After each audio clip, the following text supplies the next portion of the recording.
The receiver have a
Carlos Handon Jr., Buchanan High School, O-line and D-line.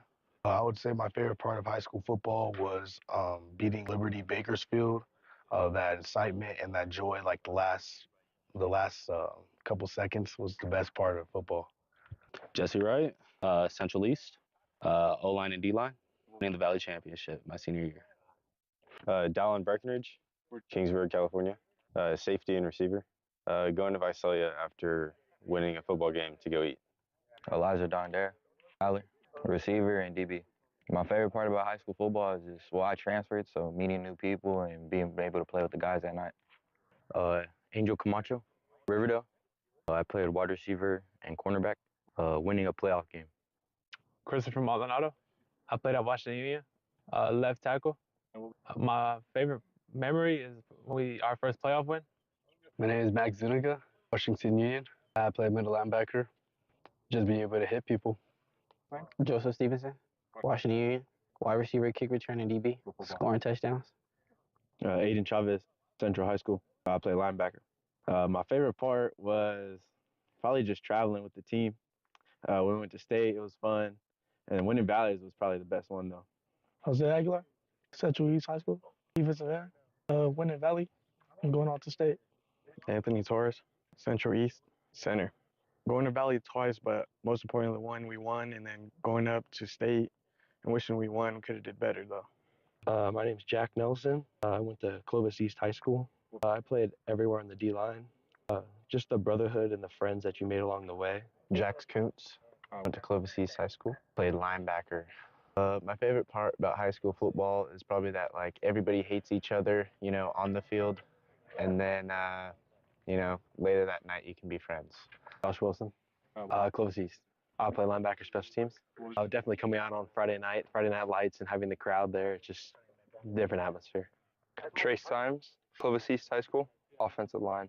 My favorite part was definitely making school history this year. Jared Bubba Smith, Fowler High, quarterback. Just building the bond and creating new memories with every one of my teammates. Lee Williams, Justin Garza, running back. Favorite part about high school football, building the bond with my teammates and just playing football. Caden Owens, Justin Garza High School linebacker. Favorite part was winning Garza's first ever playoff win. Christian Villa, Kermit High School, D lineman. And favorite part has to be winning D3 Valley Champions. Julian Velez, Kermit High School, running back. Taking the field on Fridays with my brothers. Noah Tossi, High School, quarterback. Winning the section championship in Division 4. Jacquez Jones, Dos Palos High School, wide receiver and DB. Winning league championship my junior year. Last name? Masai Richard, high school, safety. Just playing with my teammates. Julius Borjas, Kalinga High School, running back and DN. Probably just winning the Valley Championship. Ernesto Villanueva Rodriguez, Kalinga High, kicker, winning the Valley Championship. Hi, Jaden Pena. I go to Kalinga High School, and my favorite football memory was winning the Valley Championship. Strong safety. Gavin Watson, Kalinga High School. I'm a receiver. Winning a Valley Championship. Isaac Angulo, Orange Cove High School. I play running back. My favorite part about high school football was just practicing with my friends, having fun. Dane Olson, Layton High School, linebacker. My favorite memory about high school football was going undefeated in the regular season this past season. My name is Aiden Hernandez. I went to Clovis High School, safety. My favorite part about high school football was getting 2 pick sixes against Bullard. Brian Reese, go to Madera High School. The offensive line, I was left guard and I was D tackle on defense. Being able to play 3 sports in 1 year. Okay. What sports? I did track, wrestling, and football. Anthony Mayo. I went to Fargo High School. I played offensive lineman and defensive lineman. Just playing with my teammates and just building relationships with my coaches. Braden Francis, Selma High School, middle linebacker and tight end. My favorite part about high school football is being able to play for my older brother, Mitch Francis, who is the high school coach at Selma. Jacob Hernandez, Selma High School, running back and safety. My favorite part about high school football is probably winning the Valley Championship my senior year. Dylan Texera, Kalinga High School, wide receiver and safety. Probably winning the Valley Championship and going to state. Jonathan Ebor, Singer High, O-line. I'd say my favorite part of high school football would be getting my first D1 offer. Cal Poly. Are you going there? Yeah. Jordan Guzman, Singer High. I was the center. Just being back-to-back league champs, winning the CMAC junior and senior year. Daniel Atondo, go to Emmanuel High School. I played O-line, D-line. Favorite part of high school football is beating McLane, second round playoffs. Daniel Jermaine Booker Jr., Clovis East, athlete. All the great memories with my friends and just like the relationship I built with all of them. Ross Sinfeld, Where'd you go? middle linebacker. Valley champions, 13-0. Shout out Gigi. Jackson Sinfeld, Clovis North, running back, Valleys. Devin Alarcon, Clovis North. DN, in the Valley title. Jackson Burden, I played defensive end. San Joaquin Memorial. My favorite part was winning the Holy Bowl. When it's down. My name is Justin Brewington II, Hoover High School. I play quarterback. Winning Hoover's first playoff game since 2008. Joaquin Loya, San Joaquin Memorial, tackle. I say winning the Garcias game, went down. Emiliano Rubio, Joaquin Memorial, outside linebacker stud. My favorite part of high school football is winning defense player of the game against Castaic. Michael Espinoza, West, athlete. High school football. Favorite part about high school football had to be senior night when I suited up with my 2 little brothers. Kyle Lamartina, Liberty Madera, linebacker. Favorite part about high school football, scoop and score on senior night. Ricardo, tight end. The part about high school football was definitely the teammates I had. They made it a great time. Brandon Howard, Madera Liberty. I played nose guard and right guard. My favorite part about high school football was getting sacks, tackles, and lead blocking. Brandon Hess, Coast West High School. Right guard and nose guard. Knocking some heads. Rashawn Belaski, Chowchilla High School, defensive end and tight end. My favorite part of high school football was definitely ending the season off with 11 sacks and going undefeated in league twice. Dan Williams. Went to Liberty Madera. I played wide receiver and safety. And what was your favorite part about high school football? Getting 4 touchdowns against Carruthers. Jabari Gomez, Minaret, running back, safety, and slot. First game of senior night, scored 4 touchdowns, 2 of them punt returns. Brock Botcher, Madera High School. Left tackle and defensive line. Probably making it deep into the playoffs. Carson Weimer, Reds. I play linebacker. My favorite part about high school football would be going to Hume Lake. Joshua Jarena, Clovis North, running back and long snapper, winning the Valley Championship my junior year. Brody Cardenas was North, receiver and safety, scoring my first touchdown against Sanger. Adrian Garcia. I went to San Joaquin Memorial High School, offensive line and defensive line. My favorite part about high school football was probably winning the Holy Bowl. Nathan Flores, Bullard High School, inside linebacker, getting dubs with my brothers. Manny Torres for high school, getting MVP for Lake Tahoe. Asher Armstrong, Bullard High School, linebacker. My girlfriend cheering for me. Josh Kubota, Fresno Christian, receiver DB. My mom and dad. Yeah. Carlos Handon Jr., Buchanan High School, O-line and D-line. I would say my favorite part of high school football was beating Liberty Bakersfield. That excitement and that joy, like the last couple seconds, was the best part of football. Jesse Wright, Central East, O-line and D-line, winning the Valley Championship my senior year. Dallin Breckenridge, Kingsburg, California, safety and receiver. Going to Visalia after winning a football game to go eat. Elijah Dondera, Tyler, receiver and DB. My favorite part about high school football is just I transferred, so meeting new people and being able to play with the guys at night. Angel Camacho, Riverdale. I played wide receiver and cornerback, winning a playoff game. Christopher Maldonado. I played at Washington Union, left tackle. My favorite memory is when our first playoff win. My name is Max Zuniga, Washington Union. I play middle linebacker, just being able to hit people. Joseph Stevenson, Washington Union, wide receiver, kick return, and DB, scoring touchdowns. Aiden Chavez, Central High School. I play linebacker. My favorite part was probably just traveling with the team. We went to state, it was fun. And winning Valleys was probably the best one though.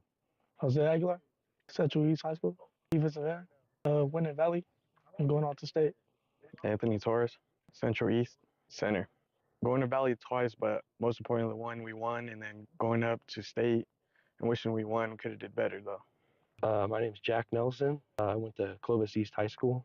I played everywhere on the D-line. Just the brotherhood and the friends that you made along the way.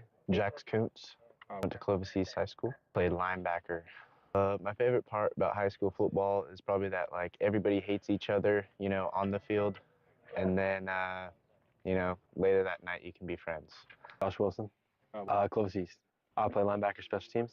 Definitely coming out on Friday night lights, and having the crowd there. It's just a different atmosphere. Trace Symes, Clovis East High School, offensive line.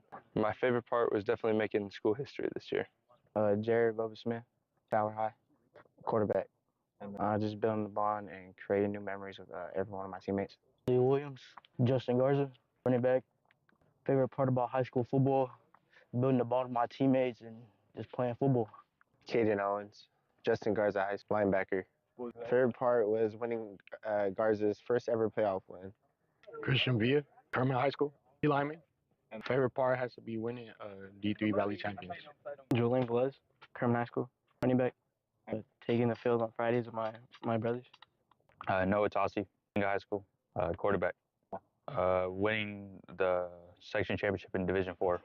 Jacquez Jones, Dos Palos High School, wide receiver and DB. Winning league championship my junior year. Last name? Messiah Richard, high school, safety.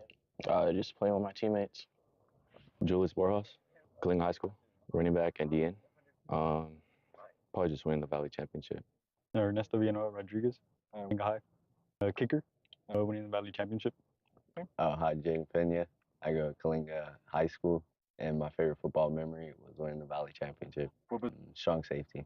Gavin Watson, Kalinga High School. I'm a receiver. Winning a Valley Championship. Isaac Angulo, Orange Grove High School. I play running back. My favorite part about high school football was just practicing with my friends, having fun. Dane Olson, Layton High School, linebacker. My favorite memory about high school football was going undefeated in the regular season this past season. My name is Aiden Hernandez. I went to Clovis High School, safety. My favorite part about high school football was getting 2 pick sixes against Bullard. Brian Reese, go to Madera High School. The offensive line, I was left guard and I was D tackle on defense. Being able to play 3 sports in 1 year. Okay. What sports? I did track, wrestling, and football. Anthony Mayo. I went to Faribault High School. I played offensive lineman and defensive lineman. Just playing with my teammates and just building relationships with my coaches. Braden Francis, Selma High School. Middle linebacker and tight end. My favorite part about high school football is being able to play for my older brother, Mitch Francis, who is the high school coach at Selma. Jacob Hernandez, Selma High School, running back and safety. My favorite part about high school football is probably winning the Valley Championship my senior year. Dylan Texera, Coalinga High School, wide receiver and safety. Probably winning the Valley Championship and going to state. Jonathan Ebor, senior high, O-line. I'd say my favorite part of high school football would be getting my first D1 offer. Cal Poly. Are you going there? Yeah. Jordan Guzman, senior high. I was the center. Just being back-to-back league champs, winning the CMAC junior and senior year. Daniel Atondo, go to Emmanuel High School. I played O-line, D-line. Favorite part of high school football is beating McLane, second round playoffs. Daniel Jermaine Booker Jr., Clovis East athlete. All the great memories with my friends and just like the relationship I built with all of them. Ross Sinfeld, Where'd you go? middle linebacker. Valley champions, 13-0. Shout out Gigi. Jackson Sinfeld, Clovis North, running back, in Valleys. Devin Alarcon, Clovis North. DN, in the Valley title. Jackson Burden. I played defensive end. San Joaquin Memorial. My favorite part was winning the Holy Bowl. Horns down. My name is Justin Brewington II, Hoover High School. I play quarterback. Winning Hoover's first playoff game since 2008. Joaquin Loya, San Joaquin Memorial, tackle. I say winning the Garcia's game, horns down. Emiliano Rubio, Joaquin Memorial, outside linebacker stud. My favorite part of high school football is winning defense player of the game against Castaic. Michael Espinoza, West, athlete.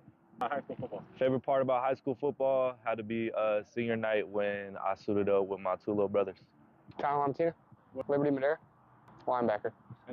Favorite part about high school football, scoop and score on senior night. Ricardo, tight end. And the part about high school football was definitely the teammates I had. They made it a great time. Brandon Howard, Madera Liberty. I played nose guard and right guard. My favorite part about high school football was getting sacks, tackles, and lead blocking. Brandon Hess, West High School. Right guard and nose guard. Knocking some heads. Rashawn Belaski, Chowchilla High School, defensive end and tight end.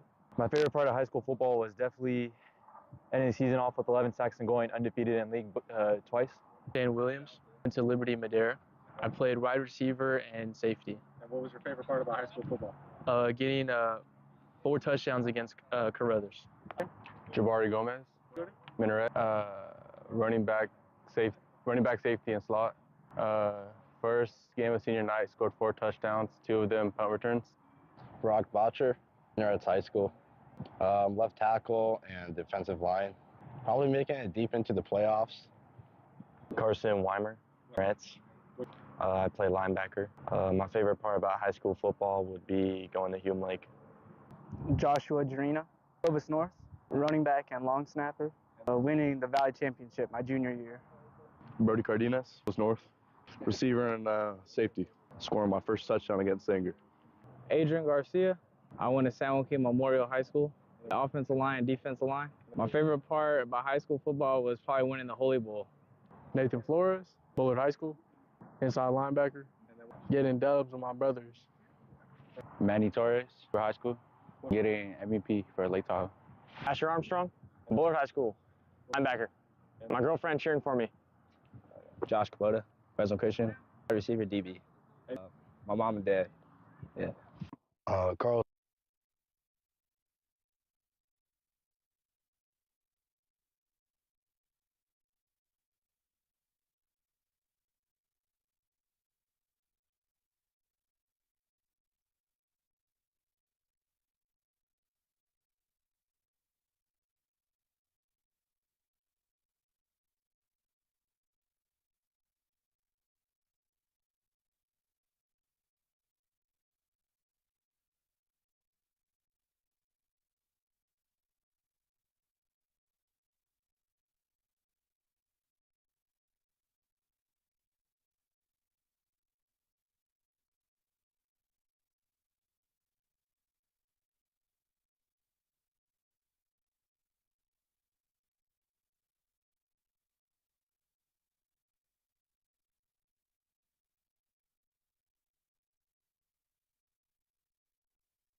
Keyshon.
Chair of the 71st Annual Season All-Star Game,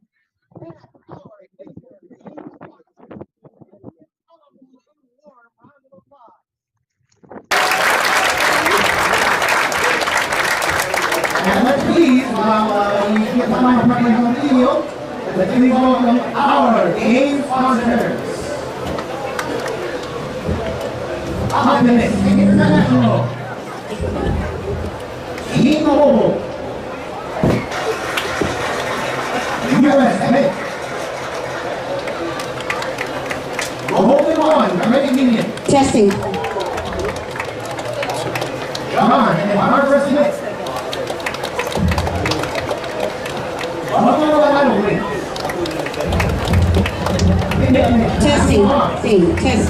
Testing. All right.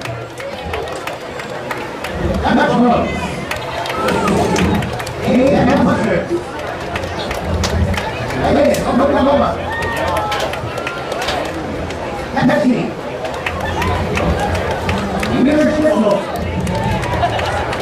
CIS Security. Enterprise Mobility. And AFC. And Andy, let's send it on down to the UU. All right, families, thank you for being here today. We're going to get started. We have friends going, it's affecting our technical equipment down here. Nonetheless, thank you all for coming. We did have a special presentation for the Garza family. They are en route. And just to let you all know that Justin Garza, the head coach a few years ago, so we wanted to bring it back here to his stadium and give his family a warm pre-game ceremony. So when they arrive, we will be doing that at halftime. Nonetheless, we're getting ready for our national anthem. So if you can all stand, and for Keisha Barnes. Ladies and gentlemen, at this time, please stand and remove your caps. Please do your award.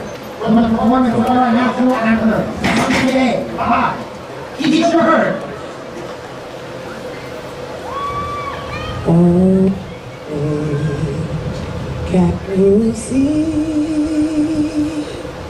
by the dawn's early light how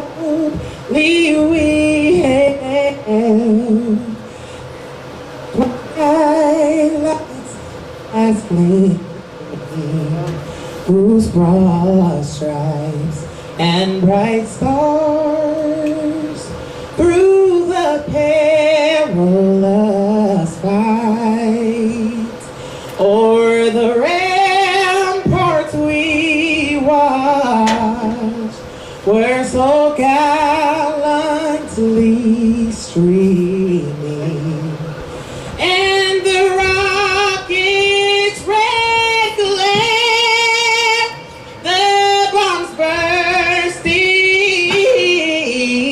in air, gave proof through the night that our flag was still there.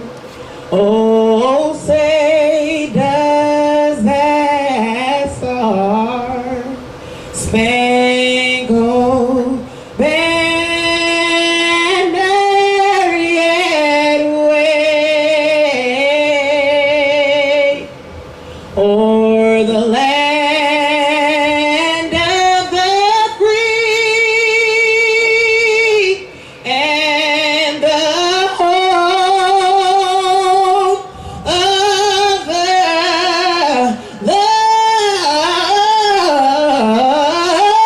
brave.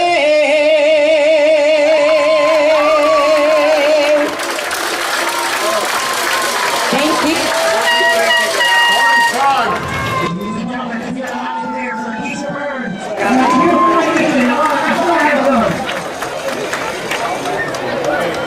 Oh, great.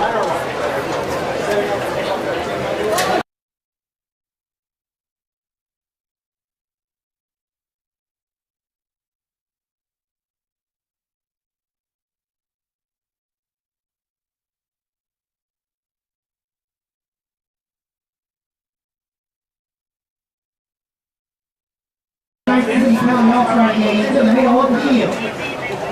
Referee for tonight is composed of referee Aaron Miller, umpire Aaron Johnson, down judge Tyler Miller, line judge Cameron Brooks, field judge Tyler Horton, side judge Zach Cullen, back judge Green Finley, center judge Bobby Gridiron. Once again, let's give a warm welcome to our refereeing crew for tonight's Cleveland County All-Star game.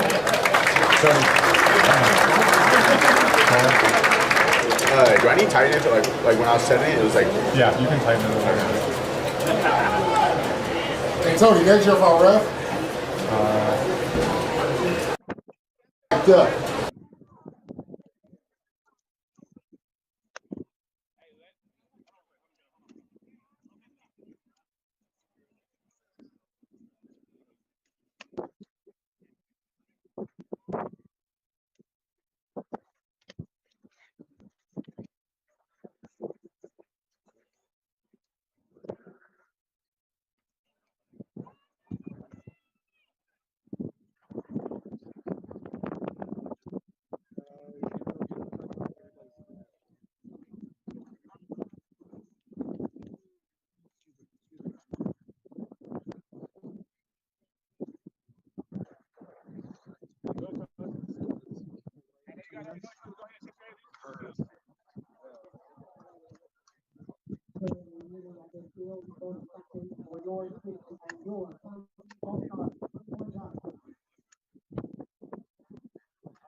can ask them. We're going to be.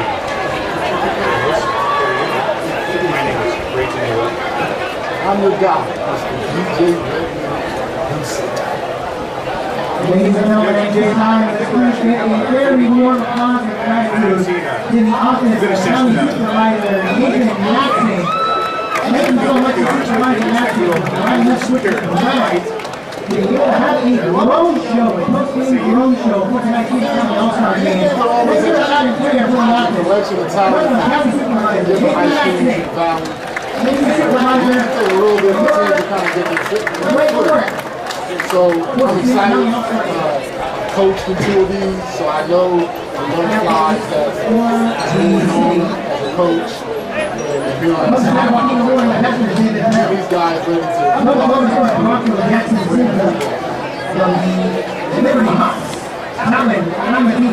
So, for those of you who are in the know,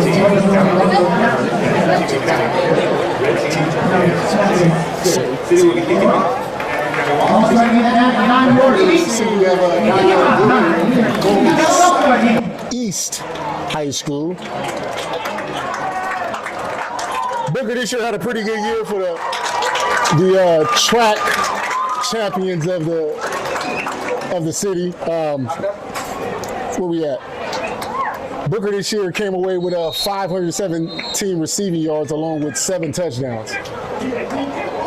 City kicks off. Up back receives, number 21. He cuts back to right, back to the middle. He falls blocks. He gets out midfield and he brings it to the 34-yard line. That's a good return for the county. That's the county, right? It's a good return for the county. That'd be Lee Williams with the return. I would agree with you, Jay. And the fact that it wasn't the actual return man, but the up-back, he brought his extra chutzpah. Yeah, man, Lee Williams, a 4-year guy to Justin Garza. The funny thing is I had the pleasure of coaching the kid when he was a freshman, and now he's a senior. So watching him grow, he does his thing out there. In at quarterback, number 5, Noah Tasai out of Kalinga. Thank you. This kid has been pretty special.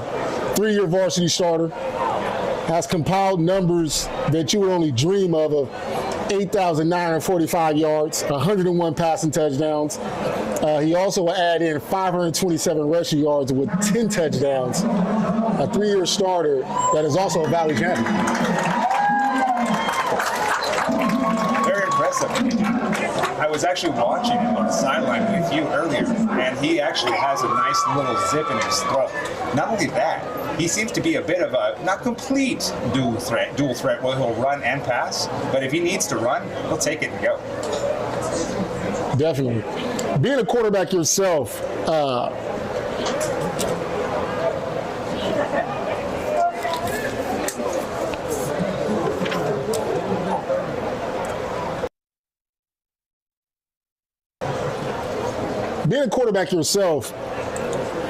when you are thrust into a situation with a collection of talent that you've never really worked with, what are some of the things that you would like to go to or try to figure out what's best case scenario in these kind of situations? Who's my best athlete? Just force feed it to him all night. On a serious note, DJ, let's just be real. Football is the most complex sport in all of team organized sports. And this is just like you always hear, kind of coming down with timing, and that takes dedication, that takes a lot of commitment. But when it's a new guy, you're going to look for some of the key things that you're going to want to find. What's their speed? What's obviously their body size and their form, that kind of thing. You also want to see their style. Are they more of a run and catch, or catch and run after the catch kind of guy? Are they more of a deep threat, more of a short threat, slot, wide out, all these kinds of things. And even with the couple practices that they've had, you'll be able to pick up on that pretty soon. I agree. Like I said, coaching in these games, you be at these practices and you just watch the quarterback try to find a rhythm. Receivers, because they're new. You know, you have to learn a few guys and their tempo and their speed. And as a coach, it's like, you know, you got to know your personnel, know who you're throwing it to, know how they run routes. And in a 4-day span, it's real hard to get that down. But you're an all-star for a reason. So it's an expectation for you to get the job done.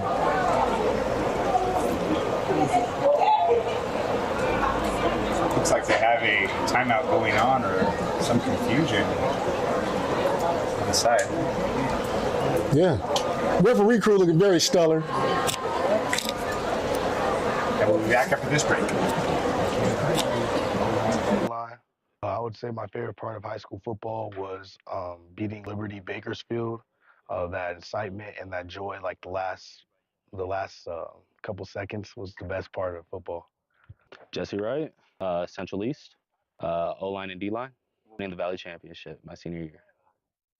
Dallin Breckenridge, Kingsburg, California, safety and receiver. Going to Visalia after winning a football game to go eat.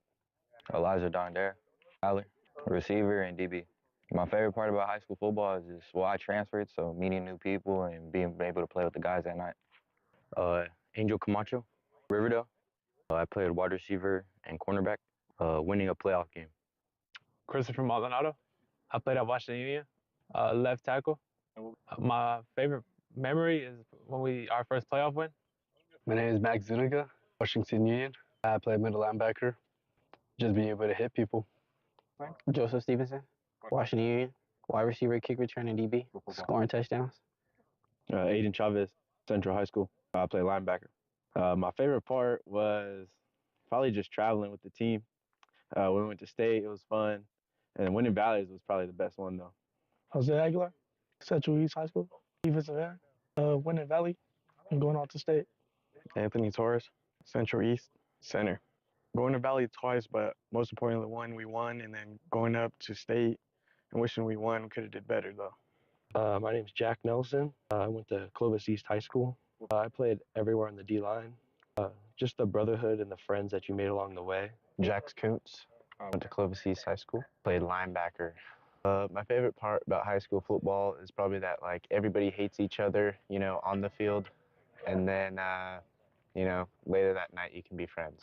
Josh Wilson, Clovis East. I play linebacker, special teams. Definitely coming out on Friday night lights, and having the crowd there. It's just a different atmosphere.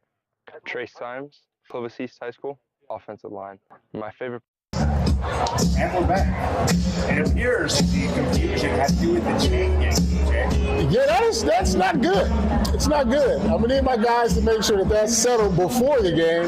As a referee, we go through a pregame ritual, and a part of the pregame ritual is making sure the chains are all put together. But it seems like they got it going on, and it seems like everything is everything, and we're back here in the action. So at wide receiver, so it'll be to our right, we got number 1, Dylan Teixeira out of Kalinga, who I would say is Mr. Noah Tasasi's favorite guy. Compiled stats of 3,300 yards and 46 touchdowns in his 4-year varsity run. Really impressive. Before the game, when they were doing the warm-ups, DJ, I saw him make a lot of amazing catches, too. He just really seemed like the all-around complete receiver.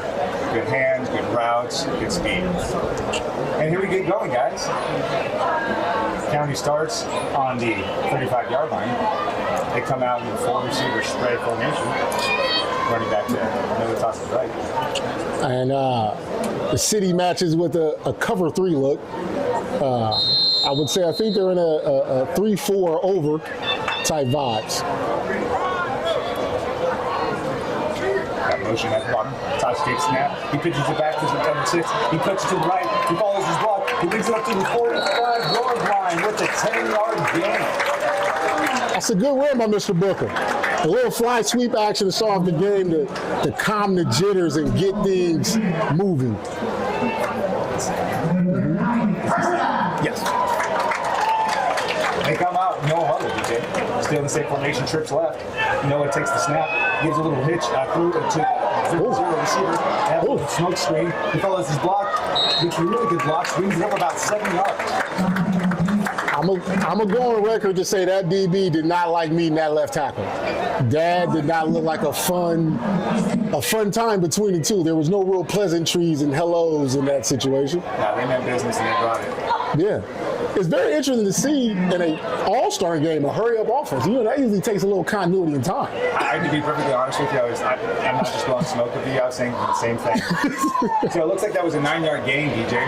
We got 2nd and 1 back in their spread formation to receiver each side. This is usually when you take a shot. Toss takes a snap. He gives it to the running back. Running back's in the backfield. He's mad, but he keeps trucking forward and he gets the first down, gain of 2 yards, possibly 3. That's a nice run from Isaac Angola out of Orange Cove. Another young man who had a pretty solid season. Over his career, 2,000 yards rushing and 35 touchdowns. He was also a menace on the defensive side with 98 tackles. All-around athlete. Yeah, you can see that with that run. That first guy shrugged off and then still got more yards after that. Yeah, it's one of those things. Let's just be real. Biggest test of football is how tough you are. Ooh. And right now, number 30 is proving his toughness. Yeah. So they come out and stay in the spread. They go trips right, back right, ball in the middle of the field. A little trip stack formation. City counters with a 2-out look. He rolls out right. He throws, and it's just a little over the head of number 11, Joseph Stevenson. If he had brought that down, I think that would have been a good catch, DJ. Yeah. And that's a nice little filler play for your quarterback to try to get into a rhythm. But I just feel like it looked like in those situations like a little nerves, a little rollout, little nerves. Just got to bring the ball down and just make the throw. Play catch in that situation. No doubt. I mean, even Tom Brady, he's a human. He has nerves. It's like anything. The more you get into it, get in a run, get in the flow. So we have 2nd and 10 coming out in the spread formation even. County matches it. I mean, city matches with a 1-high look. Toss takes snap and he drops back, looks left, airs it out, and it's over the shoulders of number 6, Danielle. But we have a flag on the play there.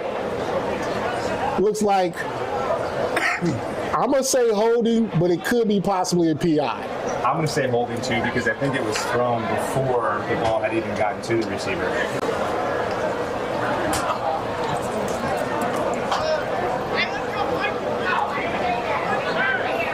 Referee Aaron Miller with the call.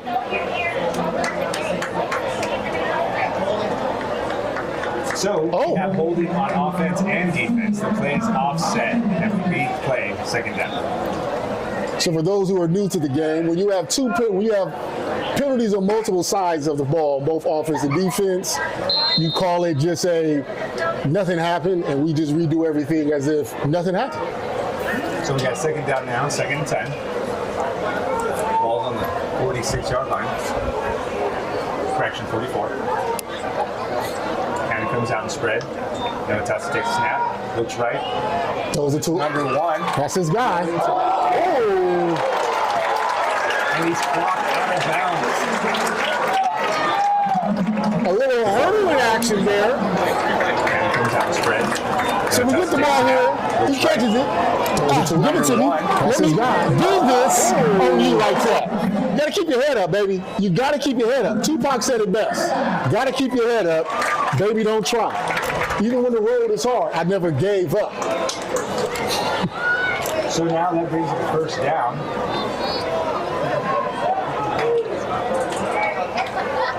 Ball on City's 32-yard line. Staying in spread. Motion in the left slot. And we give a handoff to number 30. He breaks it to the left. And he's holding his block and he picks up 10 more yards.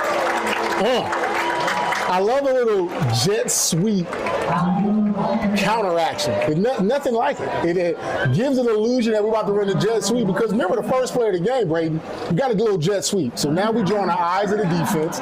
Defense and backers get to moving, come right underneath with a little counter, and boom, give it to the 2,500-yard running back and let him go do his thing. You know, and you're seeing this even on the NFL level. It feels like more now than in a long time. To me, it always reminds me of the classic wing tee offense of confusion and direction. Mm-hmm. So we have 1st down, trips left. Tassi looks at the sideline. Coach gives him a signal. Tassi takes a snap. Quick throw to number 1. He catches the ball. He goes upfield. He's going all the way down to the 2-yard line. That is a bad trying to tell you. You do not compile 3,300 yards over the course of your career without being able to catch and go. And now, you feel me, it was too much space. Too much space for that man to work. He got it, beat the first guy, got down the field, and now we're goal to go. And that's one of the bad things about having to go against those all-star kind of guys, DJ. It's like you don't want to get beat deep till you give them space, but then when you give them space, they do that. So the ball's on the 4-yard line, 5-yard line. Tossie takes it. And he's met directly in the backfield by number 27. Ross Sinfeld. Clovis North. Now, this is a guy who's been on championship teams, and he brings what we call the thunder. He brings that. It's all right there. Ross Sinfield, over his career, compiled 145 tackles with 18 sacks. So this is something that he does. He is not afraid of contact, as Clovis North boys are not afraid of that action. He also does wrestling, DJ, and wrestling is one of the primary crossover sports for anyone on the line. So we have second down after the loss on the 8-yard line. Tossie takes the snap, drops back, looks left, looks right, goes the ball. Oh, he's caught! Touchdown for the one, the only Dylan DX. So we have second down. Just like Campbell. As we look at it, nice little quick slant right down the middle.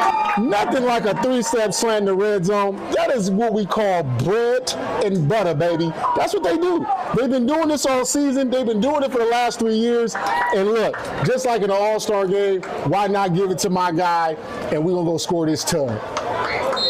They look like A-Rod to Devontae or Brady to Moss. However you want to spin it, baby. However you want to spin it. I mean, if we're just being real, the number one connection in football is the quarterback and receiver. Yeah. I mean, or the left tackle and quarterback.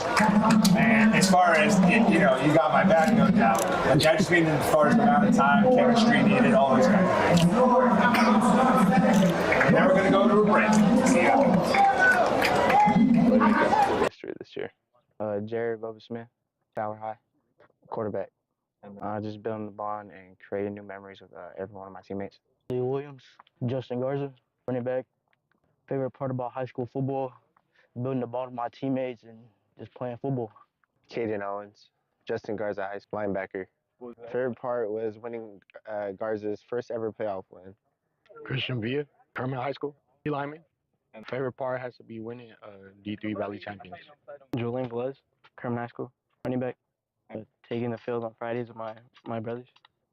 Noah Tossie, High School, quarterback. Winning the section championship in Division 4. Jacquez Jones, Dos Palos High School, wide receiver and DB. Winning league championship my junior year. Last name? Masai Richard, high school, safety. Just playing with my teammates. Julius Borjas, Kling High School, running back and DN. Probably just winning the Valley Championship. Counting with the kickoff. Ball falls. The end zone. In the high school rules, it's an automatic touchdown. Oh, yeah.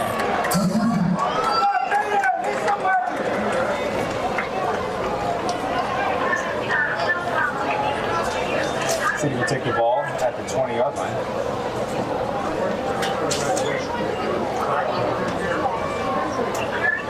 And let's see if this City offense can match what's going on. At quarterback, we got Justin Brewington from Hoover High School, who this season threw for 1,600 yards and 20 tugs. Got Hoover back to the playoffs for the first time in a while and won a playoff game. They come out in double wing pistol, got motion from the right wing, and it looks like a dead play, possibly false start. Moving too early. Moving too early. So, DJ, what do you think? We see County coming out, all spread, 4 receivers.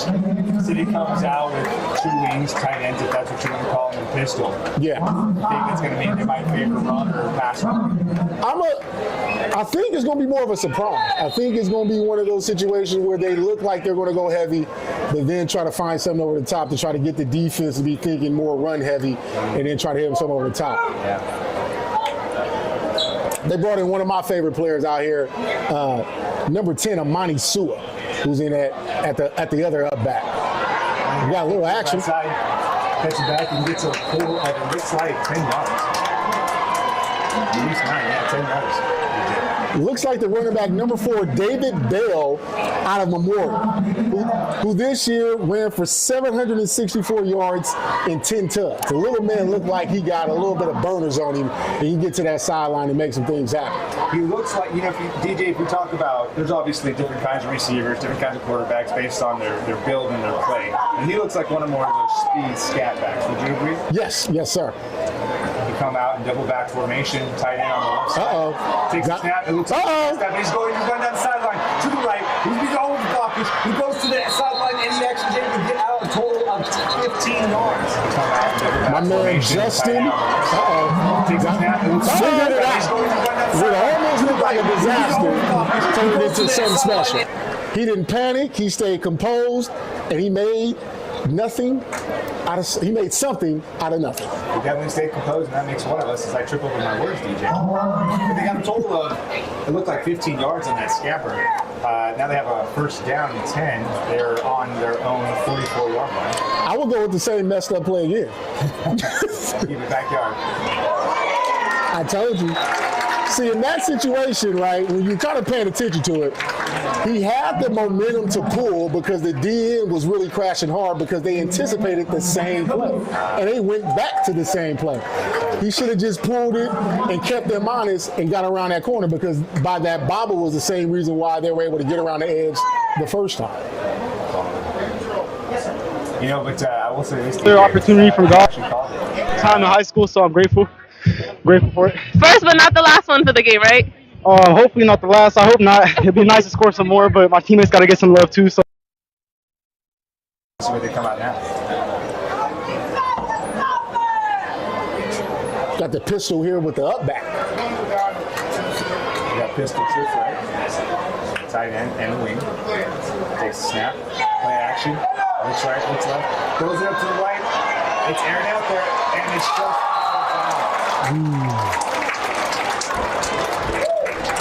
It looked like we had a little receiver screen over here, but I don't know if everybody was on the same page. But wait for the quarterback to say, hey, man, it's an all-star game. I'm going to take a shot. It looked a little underthrown, DJ. In that situation, do you think maybe he should have thrown it earlier? Maybe that was a bad read overall? Two things could be true.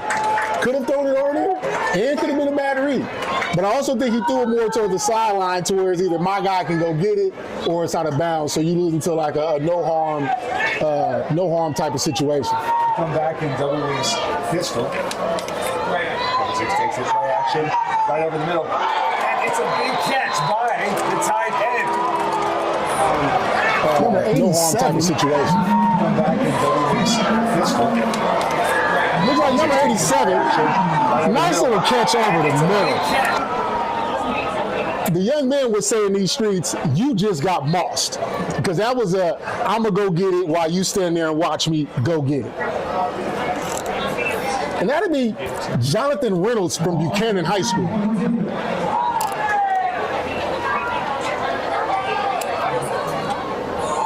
Justin Brewington comes back in their base formation. That tight end goes in motion. A little action up front. Number 21, Jackson Sinfield from Clovis North, and he takes it to the right side. It looks like it's a gain of 9 yards.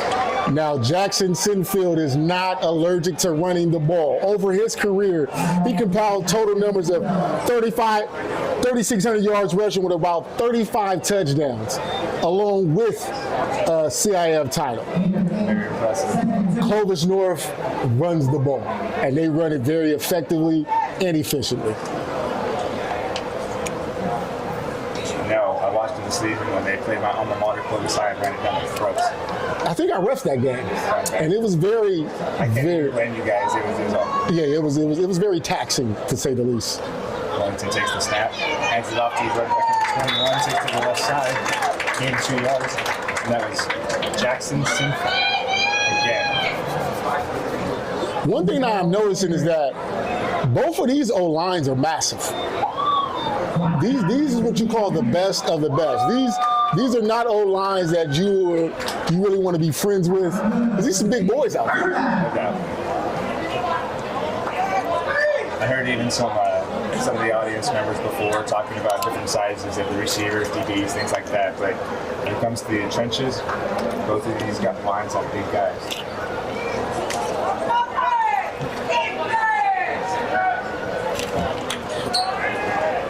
So we have 1st and 10. Willington takes a snap, quick screen to the receiver on the right side. He's a stiff arm. Is that number 6? 18. Looks like number 18, Dane Olson out of Leyden High School.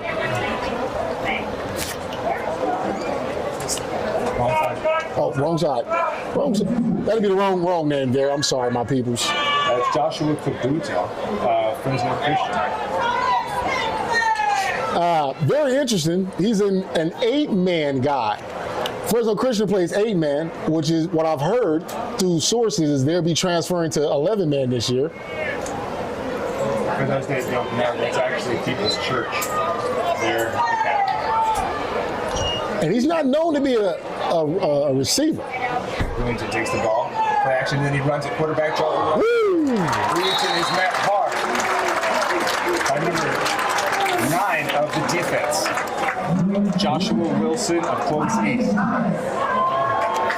With a little aided from number 42, Aiden Chavez, who over his career at linebacker compiled 246 tackles and 3.5 sacks. Wow. That's a lot of tackles. I feel like he has tackled everybody at 246 tackles. Over a career, that's putting in the work to make sure you're there where you're supposed to be. Clovis East got to the championship for those who don't know this year, so he had an extra chance to make those tackles, doing a great job as we see here tonight. Willington comes out in the base formation, double wing pistol. Willington takes the snap, play action on the left side. He looks left and he throws it just over the head of his tight end, Derek Ricardo.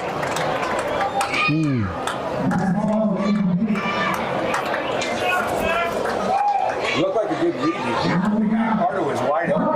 Just had to bring it down just a little bit. Seems like the same play they connected on earlier in the game. So I think they were trying to go back to the well to see if that can work out. Just a little bit high, just a little bit out of reach. And we got 4th down here. So what do you do, Coach? At the 29-yard line, do you punt it, do you kick it, do you go for it? Oh, we're going for it. And in this situation, I'm going flood.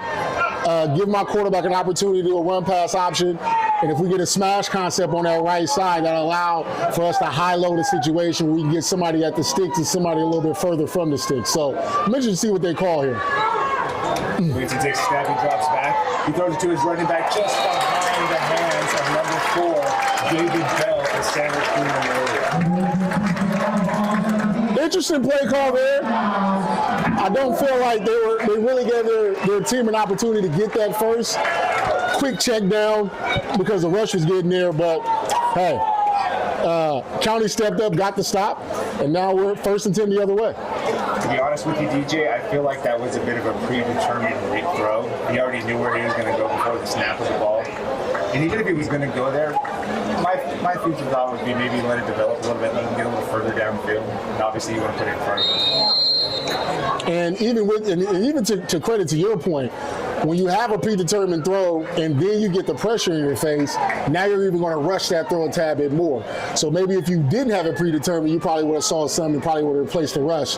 But now we're here, County with the ball, and we have a new quarterback in. 1st and 10 at the 29-yard line, spread formation. And 14 comes in motion, making a trick. Number 4 takes the snap, and it gets tossed up in the air. That's Early Riley of Dos Palos, the quarterback. And there goes that man I talked about earlier, Amani Sewell from Matilda Torres High School. That guy is an animal running the ball, but he's also a menace on the defensive end. I had the pleasure of coaching that young man for 2 seasons, and I was with him in our Valley Championship run a couple of years ago. Yeah, he definitely looks like a stud. Micah Parsons of the Dallas Cowboys, he played running back in DN in high school too.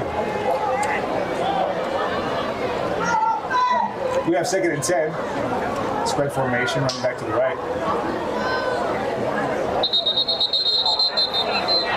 And it looks like a possible false start. We got on the call here. Referees are convening. You know, DJ, I gotta say, even though County didn't score, I saw a little something else. I'm seeing good competitive juices and fight on both ends. I think this is actually going to be a fun game. Yeah. I mean, you always hope for a good game during an All-Star game.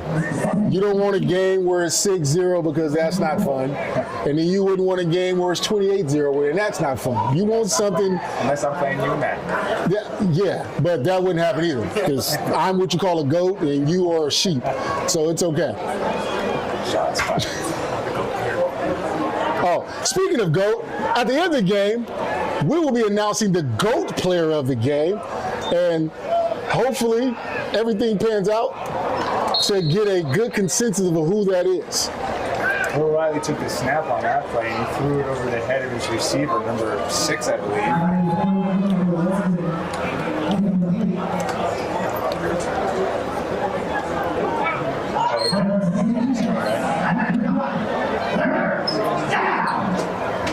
That was number 0, Gavin Watson of Kalinga, the receiver he's trying to connect with.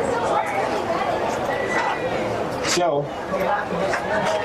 after the penalty and while they're in bounds, they have 4th and 15. Trips formation, a little isolation, and we have a timeout from the city. A little confusion there on defense. So now we're going to go to Championship. Hi, James Pena. I go to Kalinga High School, and my favorite football memory was winning the Valley Championship. Strong safety. Gavin Watson, Kalinga High School. I'm a receiver. Winning a Valley Championship. Isaac Angulo, Orange Cove High School. I play running back. My favorite part about high school football was just practicing with my friends, having fun. Dane Olson, Layton High School, linebacker. My favorite memory about high school football was going undefeated in the regular season this past season. My name is Aiden Hernandez. I went to Clovis High School as safety. My favorite part about high school football was getting 2 pick sixes against Bullard. Brian Reese, go to Madera High School. The offensive line, I was left guard and I was D-tackle on defense. Being able to play 3 sports in 1 year. Okay. What sports? I did track, wrestling, and football. Anthony Mayo. I went to Faribault High School. I played offensive lineman and defensive lineman. Just playing with my teammates and just building. And we're back. Yes, sir. 3rd and 15. O'Reilly comes and trips right, back right. Takes the snap, looks at the safety, escapes to the right. Pressure's on. 3's open. He throws the ball, and it gets knocked down by number 15. Emiliano Rubio. A San Joaquin. That's a good defensive play. You could tell that he was tracking the quarterback with his eyes, put himself in position to make a play, and he did. Would you say that sometimes guys make the mistake when they see the quarterback rolling up that they'll come up or something? Easily. It also depends on where you're at. When you're at safety, you're told to stay back. When you're at backer, you're told to trigger. But even when you trigger, you have to make sure you're triggering with knowledge of where you are on the field. You just don't want to be triggering, and then next thing you know, you trigger too soon. Now the ball floats over your head, or the guy that you were triggering towards is wide open. Makes sense. So we got 4th down. County's coming out to punt. And that's the kick on the left side. A little pressure there. Number 9, Michael Espinoza, Clovis Western return, but no return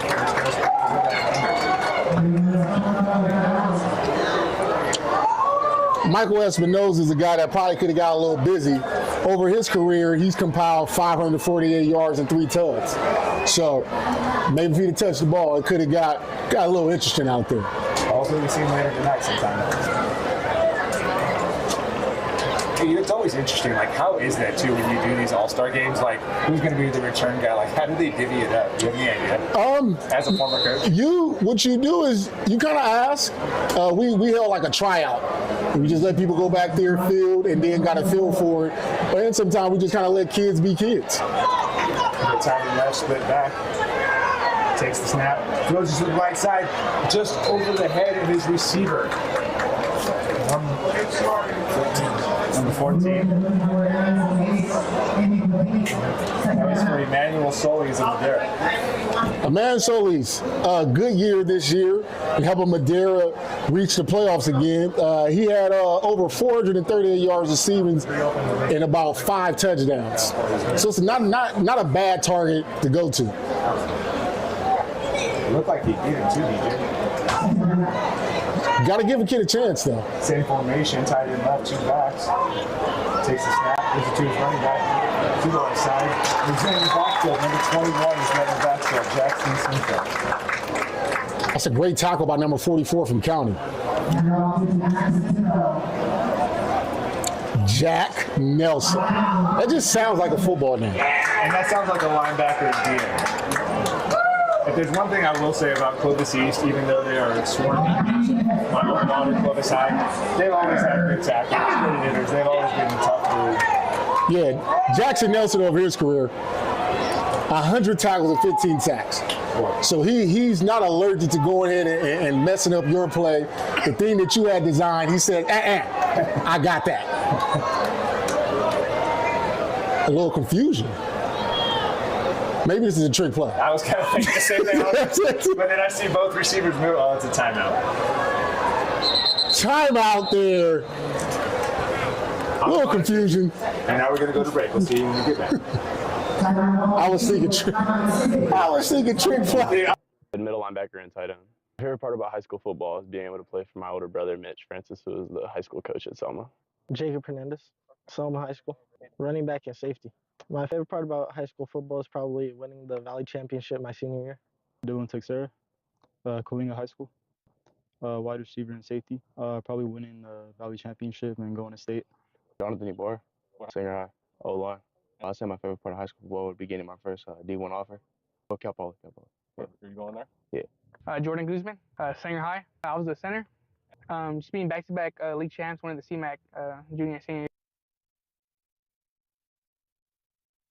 Games against each other, and then going against some tackles that I haven't played since week 1. Okay, now last question. Go ahead and tell me what has been your favorite high school memory in football so far. We could use today. We could use another moment in time. Definitely finding out I got invited to this, and then ending the season as a sack leader in my league. Okay. Thank you so much.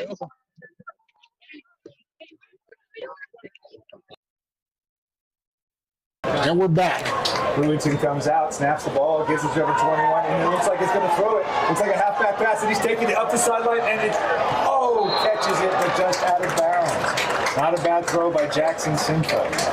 His intended target.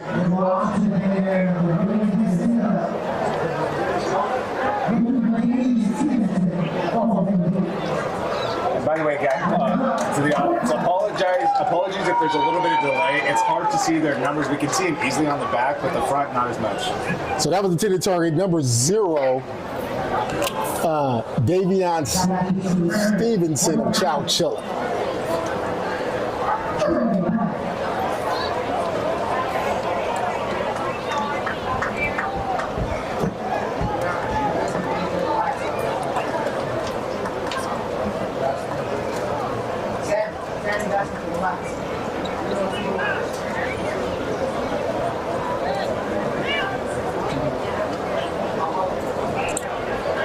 Well, they were 4 on 4 down the first time around, but this time around, punt team.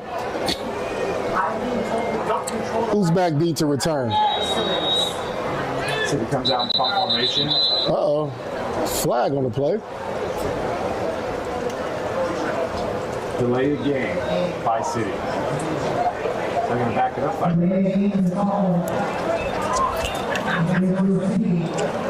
That call be made by the back judge, my guy Trey Finley. The back judge is responsible for those kind of things. We handle delay of games, we got the play clock, and that's the kind of things that we were in charge of as the back judge, the far ref. Returning, ooh, that's tough to see. And it looks like it goes straight up in the air. And it bounces forward a little bit in favor of City. We got a flag on the play. Got a lot of yellow. You get a flag. You get a flag. Everybody gets a flag. Referees throwing flags like they Oprah. And watching it in live time, I believe there was a few unnecessary roughnesses going on. A couple of hits in the back, a couple of little sideline hits that was kind of unnecessary because the ball had no chance of being returned. So a couple of those hits was what we deemed very unnecessary. DJ, I don't know what this flag could be. Any idea? Unnecessary roughness. Unnecessary roughness. Now, what's going to be interesting in this situation is, do they call it as a live ball or a dead ball situation? Because if it's a live ball, it's a possibility, if I'm not mistaken, that City could get the ball back. But in looking at it, I'm thinking they're going to go with a live ball call. And let me see. Personal foul on City. 2 personal fouls on City. First down, they're going to march it off from the spot of the ball.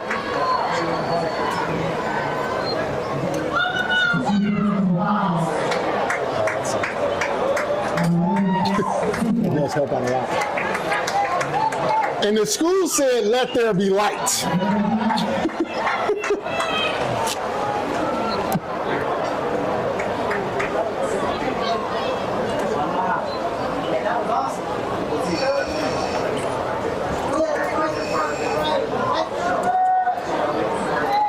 So it looks like they have Earl Riley coming back at quarterback for another round. I saw him warming up before the game. I was impressed. He has a nice snap in his arm. Interesting fact about Earl Riley, he's a former Central quarterback that transferred to Dos Balos. One thing about Dos Balos, even though they're kind of a smaller school, they still have big hearts and they always have a good program. And unfortunately, they lost to us in the championship 2 years ago, but that's neither here or there. But Earl Riley at quarterback. 14 comes in motion. Looks like there's a jet sweep on the left side. Follows the block, takes it to the sideline. Ooh. And he's met in the backfield. Yeah, that didn't look like that felt good at all. 20.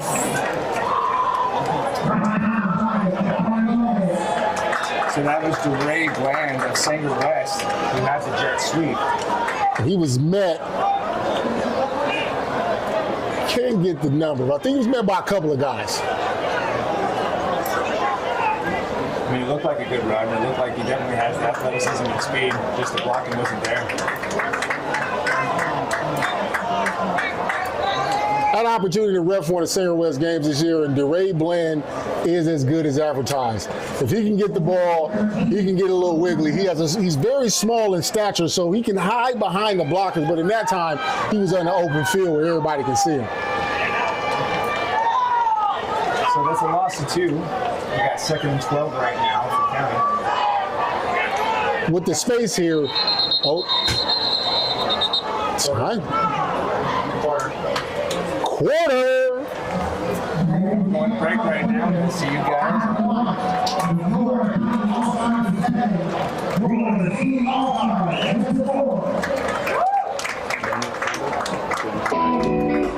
Played O-line, D-line. Favorite part of high school football is beating McLane, 2nd round playoffs.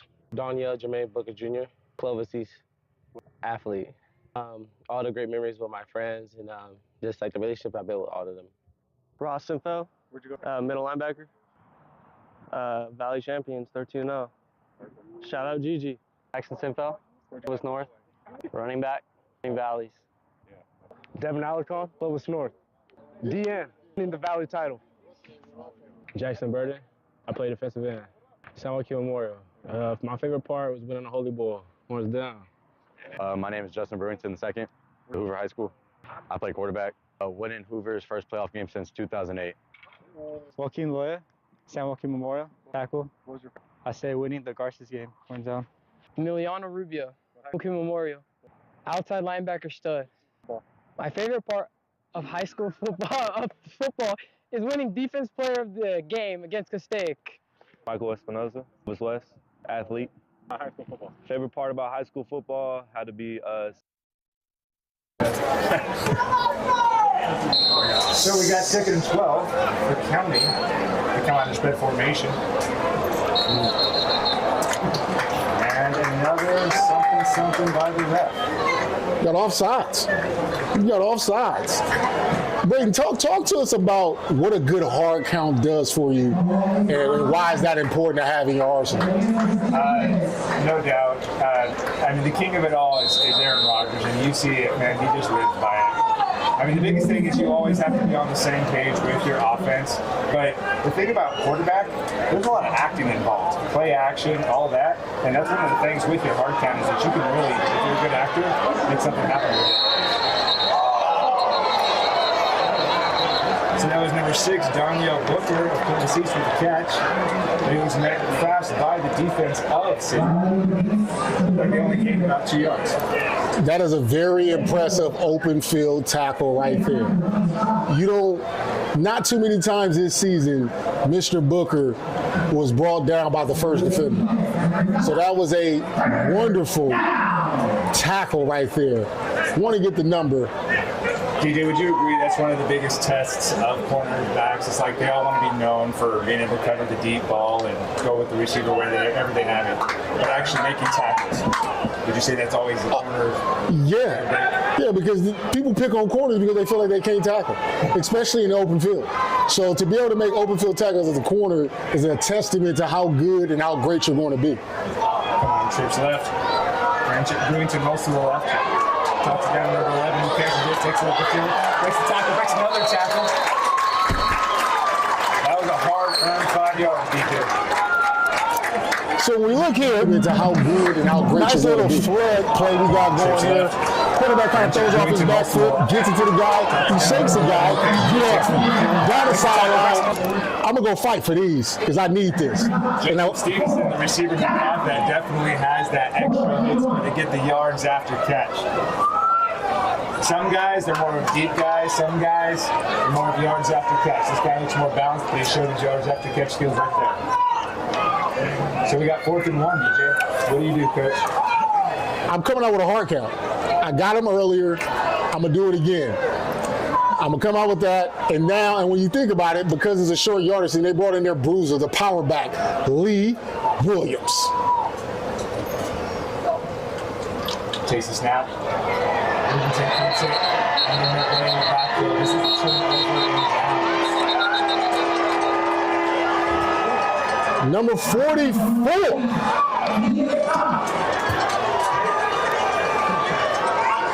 Number 44 from City with the stop. Rayshawn Belowski from Chowchilla High School said,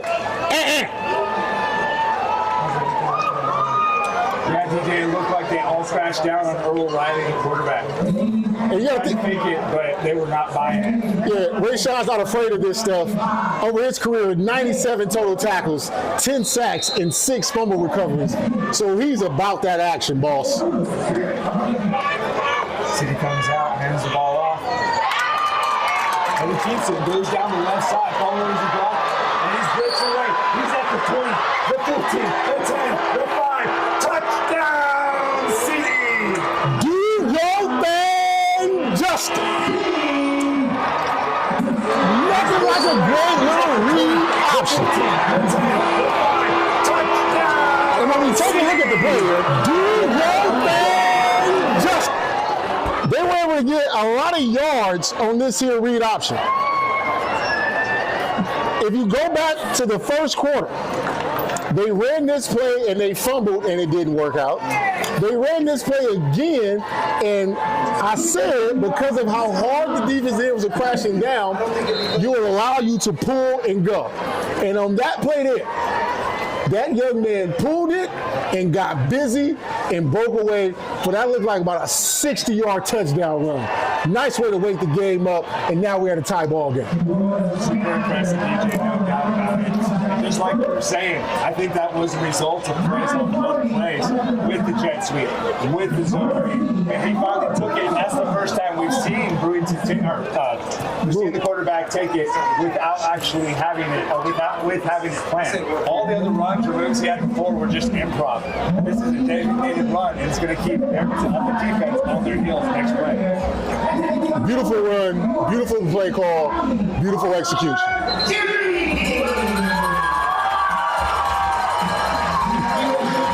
Liberty Madera, linebacker. Favorite part about high school football, scoop and score on senior night.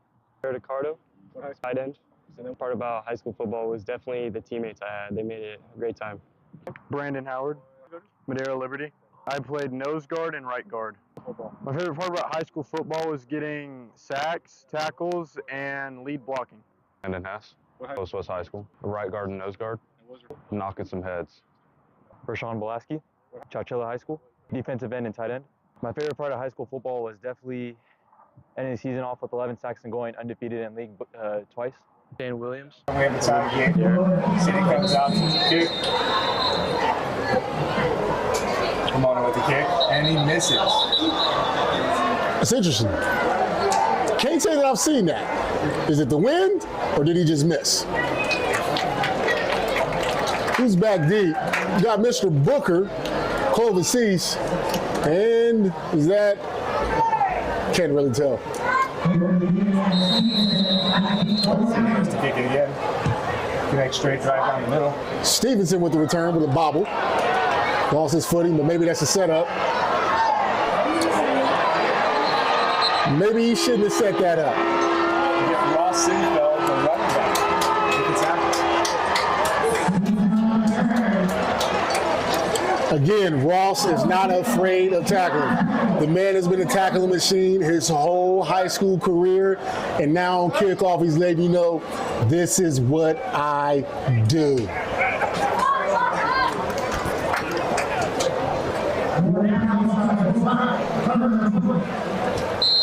So County comes out at the 20-yard line. New quarterback.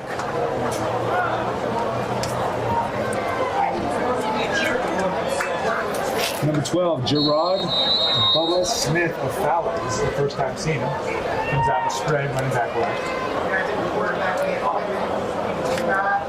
We have a timeout on the field.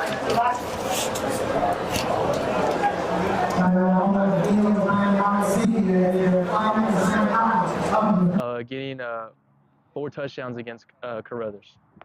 Jabari Gomez, Minaret, running back safety and slot. First game of senior night, scored 4 touchdowns, 2 of them punt returns. Brock Botcher, Madera High School. Left tackle and defensive line. Probably making it deep into the playoffs. Carson Weimer, Reds. I play linebacker. My favorite part about high school football would be going to Hume Lake. Joshua Jarena, Clovis North, running back and long snapper, winning the Valley Championship my junior year. Brody Cardenas was North, receiver and safety, scoring my first touchdown against Sanger. Adrian Garcia. I went to San Joaquin Memorial High School. Offensive line, defensive line. And we're back. First and 10 for County. Jared Bubba Smith from shotgun. Nothing like a good nickname, Bubba. It's a good nickname. Smith takes a snap. He's immediately met pressure, but he escapes and trips on his own feet. Technically, that is a sack.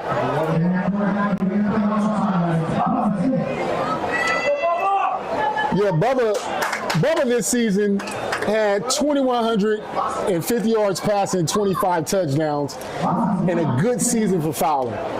Coached by my guy, David Moore. I believe that was Rashawn Belaski from Chowchilla with the sack, number 44. That's another name we've said again who's been wrecking havoc already this game. Look like he's already in line for the GOAT player of the game on the defensive side of the ball. I have to agree with you on that. A little confusion. Clovis Smith comes out in shotgun, second and 11. Got motion from the right slot. Ball snap. Gives it to his running back, number 16. Goes to the right side, breaks it. Looks like we have a gain of 7 yards. What I'm noticing about the county's offense is a lot of misdirection. They're showing you a lot of motion and what we like to call eye candy. The eye candy to get the defense eyes to move to try to figure out what's in the best interest of what's going on, and they're coming with a little bit of counterattack from the motions. I'm going to have to agree with you on that one, DJ. It seems like one of the names of the game for County is confusion, misdirection, and it's working to their advantage. Right here, I'm going to take a wild guess, and they're going to throw a little hitch route to the outside, a little gift route is what we call it. They got him with the hard count, just like they were saying earlier. City's not being disciplined. As a coach, the most frustrating thing is when a D tackle jumps offside. Because you're not supposed to move to the ball moves, and you're next to the ball. Why are you jumping, young man? Why are you jumping? We're going to get a minute 36 on my tree. Does that work? Yeah, it worked here last night. It worked. So that brings up an automatic 1st and 10. County will be at the 33-yard line.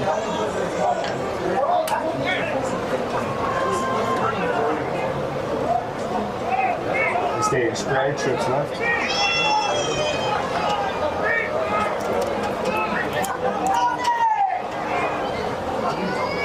Smith takes the snap, hits, quick right. Good, right after a hit. He dodges the tackle, he's able to actually pick another yard.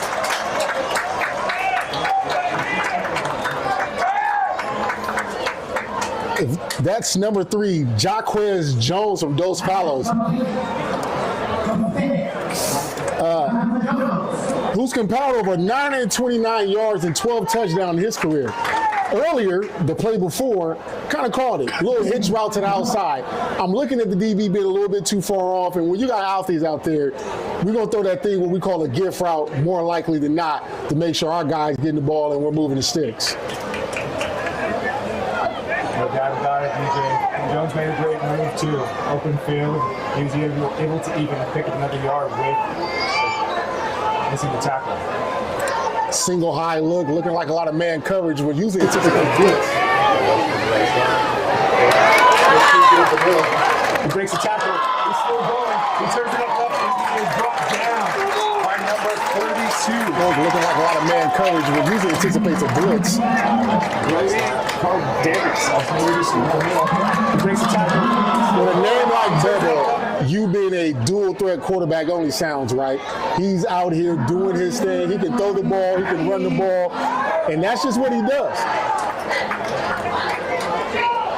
He's one of those deceptively athletic guys. You think, okay, hey, this big guy is probably just going to be one of those dudes who drops back, throws it, but no. He's able to show both of his skill sets. 1st and 10, Brody takes it. Quick screen to the right. He's in the backfield. Number 9. It's going to be one of the dudes who drops back, throws it, but no. Michael Espinoza. 1st and 10, Brody takes it. Quick screen to the right. Yeah. We got to get the block from number 2 to make that play successful. But Michael Espinoza, he's not new to this. He true to this. Beats the block, makes the tackle, celebrates like a madman because that's just what he does.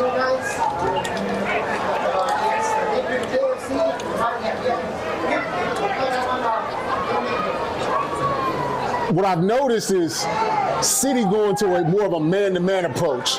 They feel like they got guys that can cover, and that's what they're going to live with. Brody drops back, looks right, pump fakes, goes up the sideline. Oh! Out of reach of his receiver. You get man-to-man coverage. You see that as a zero look. You got your guy one-on-one on the outside. You've been hitting him with hitch routes. The thing that you go to in these situations, and you know as a quarterback, is a little hitch and go. Once he hit the hitch and go, you just got to put it on him and let your boy do his thing. You know, DJ, well explained, and I think this is one of those situations where you were asking earlier about chemistry. the name of the game with passing, you hear it again and again, is timing. And as good of an athlete as you are, and as you're the best in the valley, you still have to put the work in. They only get a couple practices. So that's not, I would say, either one of those guys' fault. That's just part of not getting that work in. I can guarantee we'll see that again later. I love how you called the zero look and they went right to that line. Trips left, Smith takes a snap, he looks left, he throws it deep. Just out of the reach of his receiver again. I like the play design there. Where we had a seam from I think we had a seam from number 2 and a post route coming from number 3 in that situation. Quarterback had 2 good options. Those you just got to put a little bit of touch, a little bit of oomph on that, a little bit of oomph. Absolutely. And that was, I believe, number 11, Joseph Stevenson of Washington Union. Yeah. And he had a beat, and it was obviously a good throw that Smith delivered. The only thing is like you're saying, one of the things that might be a good check in his game is because you don't have that timing, if you're leading someone, have more touch, have more air so they can adjust and run underneath it. Good throw by Smith, though. He has a strong arm. Counting with the punt. Looks like a short punt. Lands at the 40. Takes a county bounce at the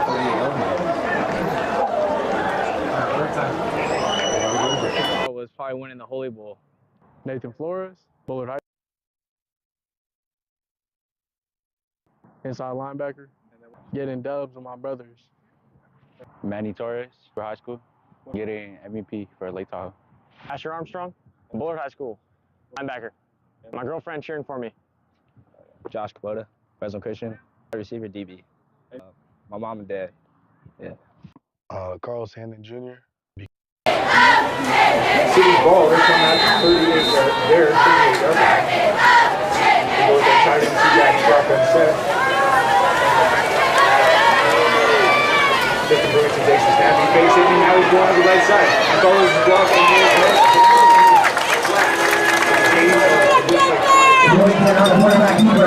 They're really loving this read option.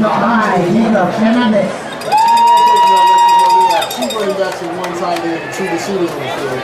And what they're doing is, again, they're giving a little bit of eye candy. At some point, the county DN needs to stay home and trust that the other side is going to do their job and he does it. But the more he keeps crashing, the more the quarterback's going to cool, the more the quarterback's going to ground, and the more he's going to keep getting to yards. It looks like that was a 6-yard game. Second quarter. Going down the same formation. 2 backs starting left. Brewington takes a snap. They give it to his right back on the left side. Trying to turn to the corner, but he's getting the back from his side counter. Nice way to stretch out the bell. Ran out of bounds by Claire. Malachi wants it. It didn't really matter who the running back is. There's just nowhere to go. He wasn't going nowhere. Come on, the county defense. Moving up. I really like tonight is I'm seeing both teams came to play. Yeah, this is a highly contested game. No one's backing down. Even though it's a 7-7 game, it's been pretty exciting. You got a lot of plays being made on both sides of the field, both offensively and defensively, both all-star teams. Yes, sir. You'll even see in the NFL, in their all-star game, they take it half serious. Or not serious at all. Hence the reason why now it's flagged. But again, that's neither here or there. Pistol formation, 2-week set. Brewington takes the snap, play action, goes over the middle to number 87, and it's just out of the reach of him. They went back to the well. Remember that play they connected on in the first quarter and got him a big gain. This time I feel like the quarterback feet were not where it needed to be, and he kind of shot put it to throw instead of delivering a good ball. He had the guy open, just need to make the throw. And what we deem just play catch. Although he missed that, he's doing well on the ground. 85 yards on the ground with a tug. You can't ask much more of a guy so far in the first half of this game. No doubt. And he's making good reads, too. You see, our Potter right there was wide open. It was just, again, coming down to timing, and that's one of the casualties of all-star games.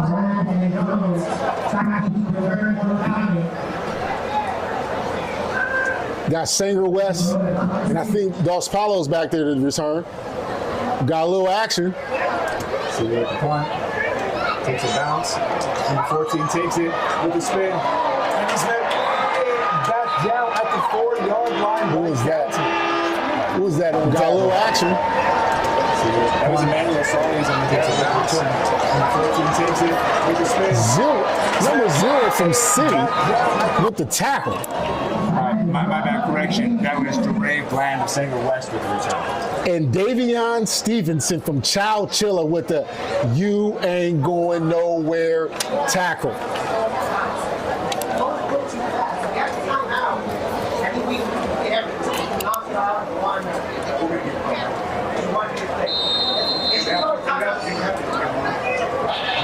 So County will start on their 4-yard line.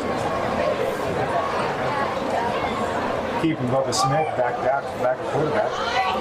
Still in the spread formation on back left. Oh, Bubba got him backed up. What will Bubba do?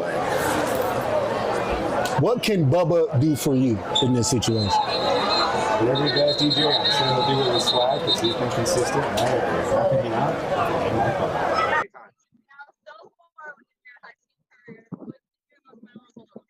I went to Lemoore High School, and we haven't had a playoff win since 2008. And this year we took one home against the 2 seed Woodlake. That's an NCC. We came away with the upset.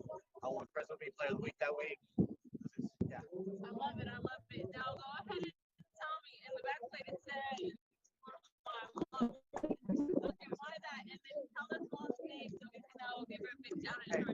Hey, if you want to look at my mom over there, hey, that's Emily Branson, greatest mom out there. I love it. I love it. Thank you so much. Of course.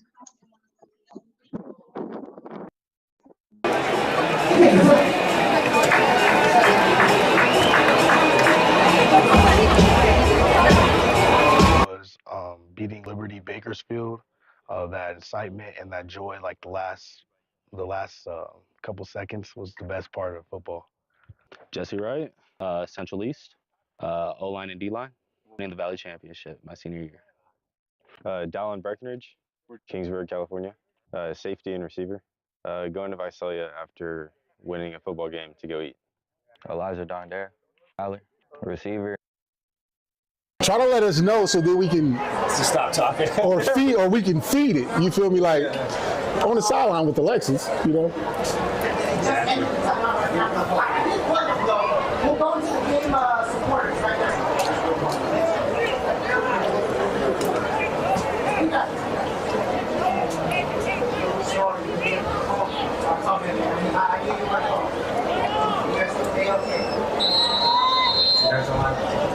So we have 1st and 10. County's at their 4-yard line. Joseph Bubba Smith in shotgun takes the snap, looks left, quick throw, but it looks like he is not on the same page at all with his receiver, number 1, Dylan Teixeira. Look like quarterback thinking hitch, receiver thinking go, and it was a oh no type situation. Because if the corner would have sat on that, Jesus Christ.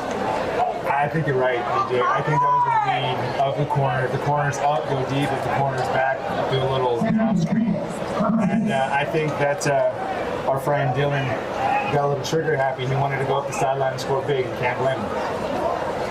Hey, man, when you got over 3,300 yards receiving and 40 touchdowns, you're a big play material. You get that guy stamped, and you get to do stuff like that and get away with it. Yes, sir. So we got 2nd and 10. Joseph Bubba Smith comes out, looking right. He steps into the pocket, he's rolling out. He throws it on the sideline, and he's on 53, and he takes it to the 40, the 30, the 25, the 20, the 15, and he's out of bounds. 75-yard gain. Big time game, big time play, big time everything in that situation. What happens in this situation is you get a step up by the quarterback. He's able to see the field, he kept his eyes downfield. The DBs got lost. The receiver kept his composure, ran down the field, and you get a big gain like that from number 3. Jacquez Jones of Dos Palace. Jacquez Jones is not immune to making plays because He's not. Again, over his career, 12 touchdowns. In that situation, you got to score them. Can't be getting tracked down from the back. It's never a good thing to get hawked, as the young kids would say. To be honest, I think he had it. I think he pulled up. Yeah. I'm going to say this straight up. That was a very impressive play on Smith and Jones's part. Both of them were studs, and they showed it right there, DJ. We got first and 10 at the 19-yard line.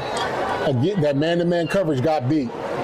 Smith takes the snap, looks right, goes for 3 kids, and he's on the same page again with Dylan Texiera. So as I looked at that play develop, Dylan was going to set him up with like a little double hitch. He wanted to get him going, and then he was going to settle down again. Quarterback a little trigger happy, threw it before he could come out that break. But the route concept and the way he was running that route, it was going to look real good. Had the DB on his toes, backpedaling. They just got to make that connection. To be real with you, DJ, I think Jared W. Smith, the quarterback, and Dylan Texiera, the receiver, they're both prime time studs. I think if they just got a little chemistry, just a little more work in, we would be seeing them light it up.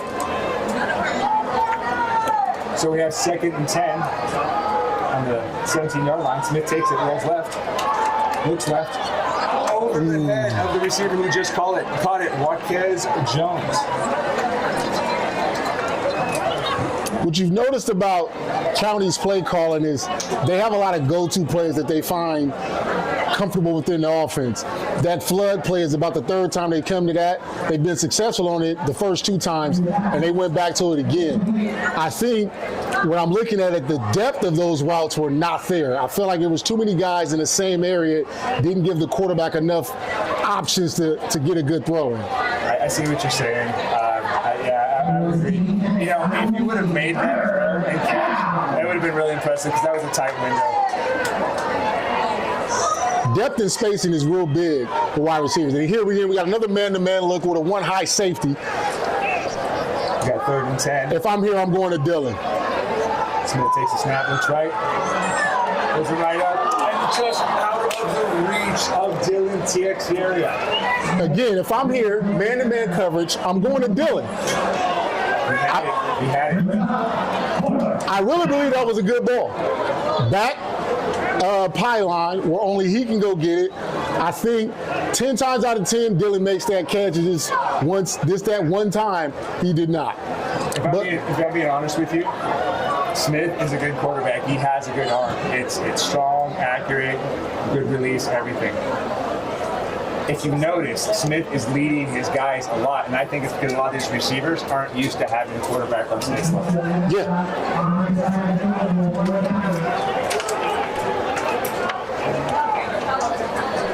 So it looks like they're going to kick, DJ. Very interesting. Kick in an all-star game. Ernesto Villanueva kicks it, and he splits it right down the middle. I'm completely wrong. I saw it from a wrong angle. That is a miss we have there, Brady. That we call a miss. It really looked like it was good. It was definitely straight. It was definitely high enough. And now we go to break while I cry my name. Football is just I transferred, so meeting new people and being able to play with the guys at night. Angel Camacho, Riverdale. I played wide receiver and cornerback, winning a playoff game. Christopher Maldonado. I played at Washington Union, left tackle. My favorite memory is when our first playoff win. My name is Max Zuniga, Washington Union. I played middle linebacker. Just being able to hit people. And we're back. City takes the ball, 20-yard line. Hands off to the running back, right side. Gain 3 yards. With the clock being at 1:30, this looks like a situation where City is going to probably just run this out, get to halftime with a 7-7 tie ball game, try not to get too cute in the situation, and get a turnover or something that could possibly flip the momentum and allow County to walk into the halftime with momentum. So I could see a couple of runs here just to get out of here and go to half, reconvene, and be excited about heading to the second half. Makes sense to me, DJ. You don't want to try to do too much. A bad play happens, maybe a turnover, maybe County gets the ball, maybe even returns it. You just don't want to risk the momentum. Grayson takes the snap, hands off. Not at the line of scrimmage, but at least looks like a loss of 2. Oh, we got a timeout here by County.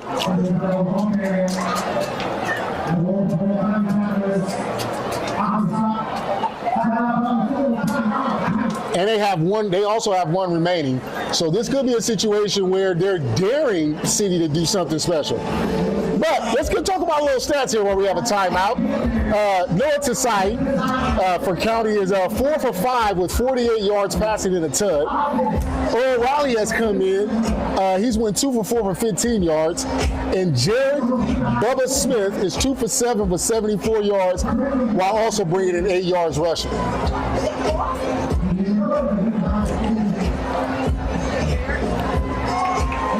Yeah, DJ, I think it's pretty obvious. City kind of wants the ball. They're trying to stop City, so they have a little time left, 48 seconds. Like I said, one timeout. So they can get the ball with less than 40 seconds, or more than 40 seconds left on the clock. And why not? It's worth a couple shots. It's an all-star game. This is where the stars are supposed to come out. I think you go back to Noah for this final drive and let him see what he can do. Because he was pretty on point on that first drive. And you look at the numbers by saying he was 4 for 5 with 48 yards. City comes down there, choose back, tight end set to the left. You got to run the ball here to make sure that the time stops. Oh, that's a fumble. That is a fumble. They have picked it up. You got to run the ball here to make sure that the time stops. Oh, that's a fumble. That is a fumble. They have picked it up, and they got a little bit of cue. A swing play, he catches it, boom! Wake up, young man, wake up. Touchdown, County. And DJ, this is exactly what we were talking about. Why you want to play safe and just run the ball. You don't want to throw it even if it's short like that. You never know because it's just not worth the chance.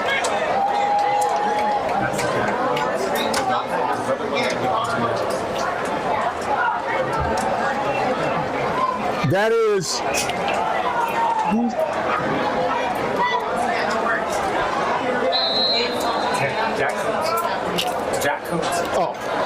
Jack Kuntz with the fumble recovery. His brother was an MVP of this game just 2 years ago. So you can tell the bloodline, and we're not talking Roman Reigns in them, is coming out the show. And Kuntz is from Clovis East, and like we were talking about earlier, those guys are scrappy. Always have been, always will be. Smash Mouth is the name of the game at East. That's just Wolfpack football. That's just Wolfpack football. And now, like we said, game was 7-7. We're going into halftime when evenness was going to be good, and then boom, one big play, and now it's 14-7 heading into half. The good news is City comes out with the ball in the second half. Just looking at that play, word to Steve Smith, that's one of those ice up, son, ice up.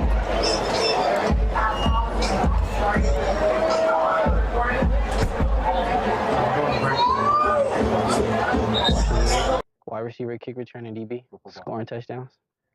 Aiden Chavez, Central High School. I play linebacker. My favorite part was probably just traveling with the team. When we went to state, it was fun. And winning Valleys was probably the best one, though. Jose Aguilar, Central East High School, defensive end, winning Valley, and going out to state. Anthony Torres, Central East, center. Going to Valley twice, but most importantly, one we won, and then going up to state and wishing we won, we could have did better, though.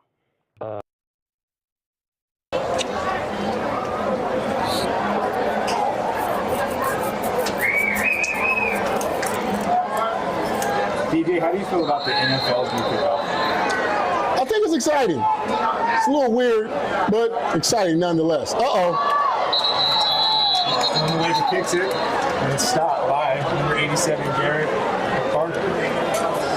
Well, it's set up for a situation where County now has to kind of play a little bit defense because City, with the ball at the 49, has an opportunity to take a couple of shots downfield. But their offense hasn't really shown that they're willing to take those kind of shots. So it'll be interesting to see how this plays out. What would you do, DJ, if you were the coach? 49, I'm taking a shot. Might as well. I tried it the last time, it didn't work out. So ain't no reason to be nervous now. Same. My feeling is they're gonna, after the last play's trauma, they're just gonna run and walk out. Going to take snap the pistol, hands the ball off, straight up the middle. Game 2. A wise man once told me, scared money don't make no money.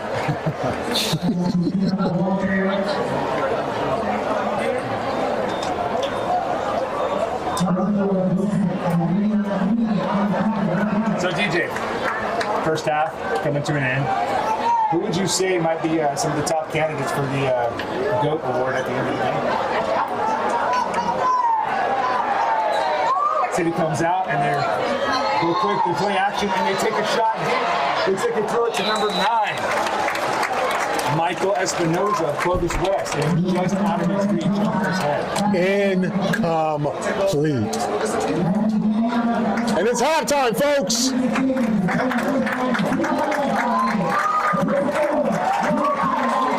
How y'all doing up here? I went to Clovis East High School. I played everywhere on the D-line. Just the brotherhood and the friends that you made along the way. Jax Kuntz. Went to Clovis East High School. Played linebacker. My favorite part about high school football is probably that like everybody hates each other, you know, on the field, and then you know, later that night you can be friends. Josh Wilson, Clovis East. I play linebacker, special teams. Definitely coming out on Friday night lights, and having the crowd there. It's just different atmosphere. Trace Symes, Clovis East High School, offensive line. My favorite part was definitely making school history this year. Jared Smith, Tower High, quarterback. Just building the bond and creating new memories with every one of my teammates. Lee Williams, Justin Garza, running back. Favorite part about high school football, building the bond with my teammates and just playing football. Caden Owens, Justin Garza High School linebacker. Favorite part was winning Garza's first ever playoff win. Christian Villa, Kermit High School, lineman. And favorite part has to be winning D3 Valley Champions. Julian Velez, Kermit High School, running back. Taking the field on Fridays with my brothers. Noah Tossi, High School, quarterback. Winning the section championship in Division 4. Jacques Jones, Dos Palos High School, wide receiver and DB. Winning league championship my junior year. Last name? Masai Richard, High School, safety. Just playing with my teammates. Julius Borjas, Kalinga High School, running back and DN. Probably just winning the Valley Championship. Ernesto Villanueva Rodriguez, High, kicker, winning the Valley Championship. Hi, Jane Pena. I go to Kalinga High School, and my favorite football memory was winning the Valley Championship. Strong safety. Gavin Watson, Kalinga High School. I'm a receiver. Winning a Valley Championship. Isaac Angulo, Orange Cove High School. I play running back. My favorite part about high school football was just practicing with my friends, having fun. Dane Olson, Layton High School, linebacker. My favorite memory about high school football was going undefeated in the regular season this past season. My name is Aiden Hernandez. I went to Clovis High School, safety. My favorite part about high school football was getting 2 pick sixes against Bullard. Brian Reese, go to Madera High School. The offensive line, I was left guard and I was D tackle on defense. Being able to play 3 sports in 1 year. Okay. What sports? I did track, wrestling, and football. Anthony Mayo, I went to Faribault High School. I played offensive lineman and defensive lineman. Just playing with my teammates and just building relationships with my coaches. Braden Francis, Selma High School, middle linebacker and tight end. My favorite part about high school football is being able to play for my older brother, Mitch Francis, who is the high school coach at Selma. Jacob Hernandez, Selma High School, running back and safety. My favorite part about high school football is probably winning the Valley Championship my senior year. Dylan Texera, Kalinga High School, wide receiver and safety. Probably winning the Valley Championship and going to state. Jonathan Ebor, Singer High, O-line. I'd say my favorite part of high school football would be getting my first D1 offer. Oh, Cal Poly. Are you going there? Yeah. Jordan Guzman, Sanger High. I was the center. Just being back-to-back league champs, winning the CMAC junior and senior year. Daniel Tondo, go to McLane High School. I played O-line, D-line. Favorite part of high school football is beating McLane second round playoffs. Daniel Jermaine Booker Jr., Clovis East athlete. All the great memories with my friends and just like the relationship I built with all of them. Ross Sinfeld, middle linebacker. Valley champions, 13-0. Shout out Gigi. Jackson Sinfeld, Clovis North, running back, Valleys. Devin Alarcon, Clovis North. DN, winning the Valley title. Jackson Burden. I played defensive end. San Joaquin Memorial. My favorite part was winning the Holy Bowl. Once down. My name is Justin Brewington II, Hoover High School.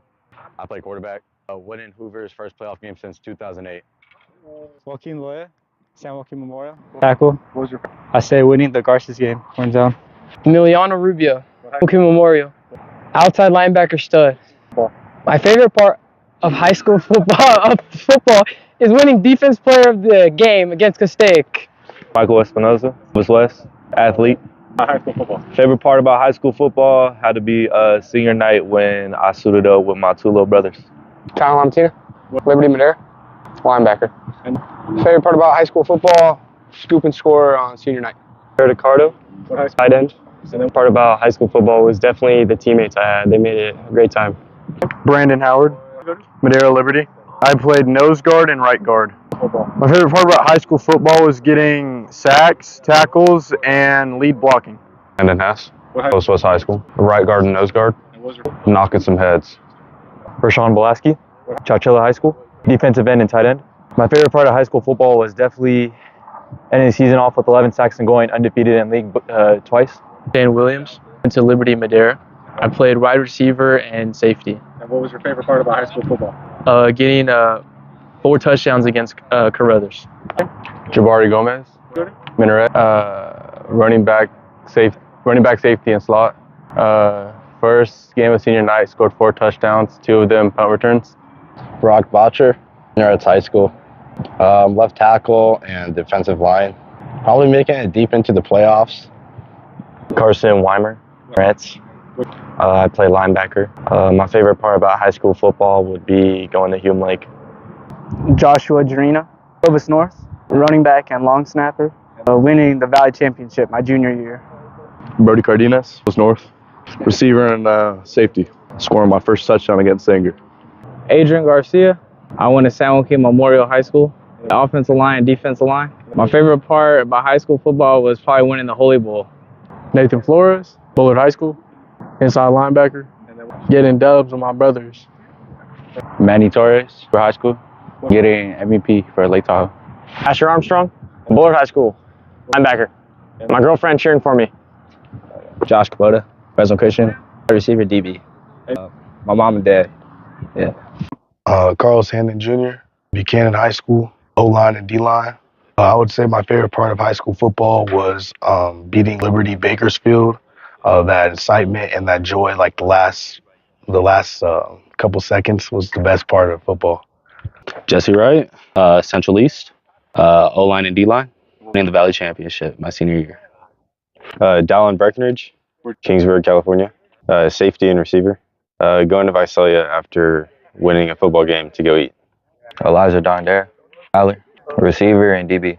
My favorite part about high school football is just, I transferred, so meeting new people and being able to play with the guys that night. Angel Camacho, Riverdale. I played wide receiver and cornerback, winning a playoff game. Christopher Maldonado. I played at Washington Union, left tackle. My favorite memory is when our first playoff win. My name is Max Zuniga, Washington Union. I play middle linebacker. Just being able to hit people. Joseph Stevenson, Washington Union, wide receiver, kick return, and DB, scoring touchdowns. Aiden Chavez, Central High School. I play linebacker. My favorite part was probably just traveling with the team. We went to state, it was fun. And winning Valleys was probably the best one though. Jose Aguilar, Central East High School, defensive end, winning Valley, and going on to state. Anthony Torres, Central East, center. Going to Valley twice, but most importantly, one we won, and then going up to state and wishing we won, we could have did better though. My name's Jack Nelson. I went to Clovis East High School. I played everywhere on the D line. Just the brotherhood and the friends that you made along the way. Jax Kuntz. Went to Clovis East High School. Played linebacker. My favorite part about high school football is probably that like everybody hates each other, you know, on the field, and then you know, later that night you can be friends. Josh Wilson. Clovis East. I play linebacker, special teams. Definitely coming out on Friday night lights, and having the crowd there. It's just different atmosphere. Trace Times, Clovis East High School, offensive line. My favorite part was definitely making school history this year. Jared Smith, Tower High, quarterback. Just building the bond and creating new memories with every one of my teammates. Lee Williams, Justin Garza, running back. Favorite part about high school football, building the bond with my teammates and just playing football. Caden Owens, Justin Garza High School, linebacker. Favorite part was winning Garza's first ever playoff win. Christian Villa, Kermit High School, D lineman. And favorite part has to be winning D3 Valley Champions. Julian Velez, Kermit High School, running back. Taking the field on Fridays with my brothers. Noah Tossi, High School, quarterback. Winning the section championship in Division 4. Jacquez Jones, Dos Palos High School, wide receiver and DB. Winning league championship my junior year. Last name? Masai Richard, high school, safety. Just playing with my teammates. Julius Borjas, Kalinga High School, running back and DN. Probably just winning the Valley Championship. Ernesto Villanueva Rodriguez, Kalinga High, kicker, winning the Valley Championship. Hi, Jaden Pena. I go to Kalinga High School, and my favorite football memory was winning the Valley Championship. Strong safety. Gavin Watson, Kalinga High School. I'm a receiver. Winning a Valley Championship. Isaac Angulo, Orange Cove High School. I play running back. My favorite part about high school football was just practicing with my friends, having fun. Dane Olson, Layton High School, linebacker. My favorite memory about high school football was going undefeated in the regular season this past season. My name is Aiden Hernandez. I went to Clovis High School, safety. My favorite part about high school football was getting 2 pick sixes against Bullard. Brian Reese. Go to Madera High School. The offensive line, I was left guard and I was D tackle on defense. Being able to play 3 sports in 1 year. Okay. What sports? I did track, wrestling, and football. Anthony Mayo. I went to Faribault High School. I played offensive lineman and defensive lineman. Just playing with my teammates and just building relationships with my coaches. Braden Francis, Selma High School, middle linebacker and tight end. My favorite part about high school football is being able to play for my older brother, Mitch Francis, who is the high school coach at Selma. Jacob Hernandez, Selma High School, running back and safety. My favorite part about high school football is probably winning the Valley Championship my senior year. Dylan Texera, Kalinga High School, wide receiver and safety. Probably winning the Valley Championship and going to state. Jonathan Ebor, senior high, O-line. I'd say my favorite part of high school football would be getting my first D1 offer. Cal Poly. Are you going there? Yeah. Jordan Guzman, senior high. I was the center. Just being back-to-back league champs, winning the CMAC junior and senior year. Daniel Atondo, went to Emmanuel High School. I played O-line, D-line. Favorite part of high school football is beating McLane, second round playoffs. Daniel Jermaine Booker Jr., Clovis East, athlete. All the great memories with my friends and just like the relationship I built with all of them. Ross Sinfeld, Where'd you go? middle linebacker. Valley champions, 13-0. Shout out Gigi. Jackson Sinfeld, Clovis North, running back, Valleys. Devin Alarcon, Clovis North. DN, winning the Valley title. Jackson Burden. I played defensive end. San Joaquin Memorial. My favorite part was winning the Holy Bowl. When it's down. My name is Justin Brewington II, Hoover High School. I play quarterback. Winning Hoover's first playoff game since 2008. Joaquin Loya, San Joaquin Memorial, tackle. What was your I say winning the Garcias game, went down. Emiliano Rubio, Joaquin Memorial, outside linebacker stud. My favorite part of high school football is winning defense player of the game against Castaic. Michael Espinoza, West, athlete. high school football? Favorite part about high school football had to be senior night when I suited up with my 2 little brothers. Kyle Lamartina, Liberty Madera, linebacker. Favorite part about high school football, scoop and score on senior night. Jared Ricardo, tight end. And the part about high school football was definitely the teammates I had. They made it a great time. Brandon Howard, Madera Liberty. I played nose guard and right guard. My favorite part about high school football was getting sacks, tackles, and lead blocking. And then Hess. Clovis High School. Right guard and nose guard. Knocking some heads. Rashawn Belaski, Chowchilla High School, defensive end and tight end. My favorite part of high school football was definitely ending the season off with 11 sacks and going undefeated in league twice. Dan Williams, went to Liberty Madera.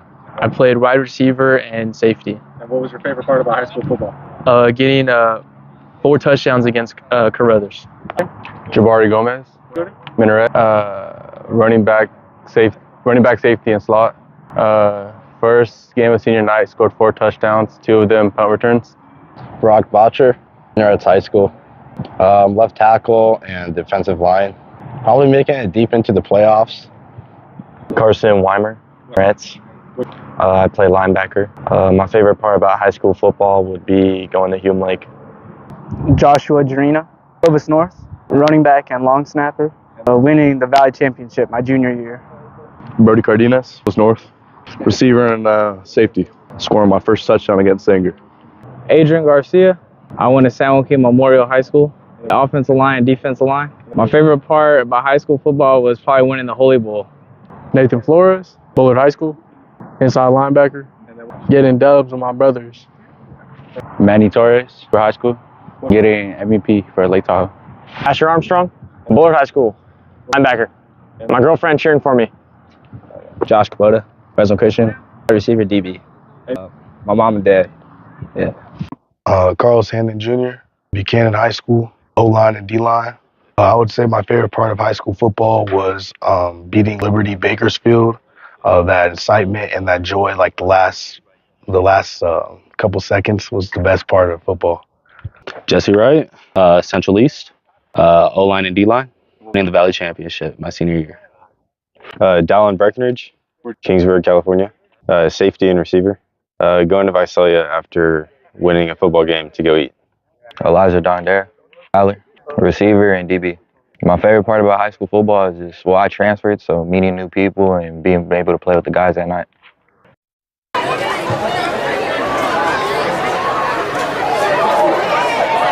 Back, kickoff being returned by 21 Sunfield, led by a host of County defenders.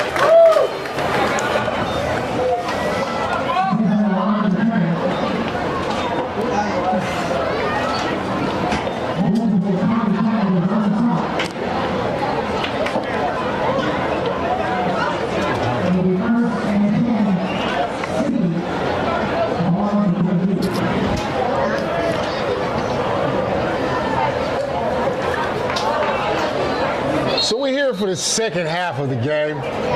14-7 County. Starting off in the backfield. City lines it up. A little read option. Gets it going sideways. He's there. Oh! Big time hit on the sideline. Bringing that. City lines it up. Gets it going sideways. He's there. Wake up, young man. I'm here to play these games.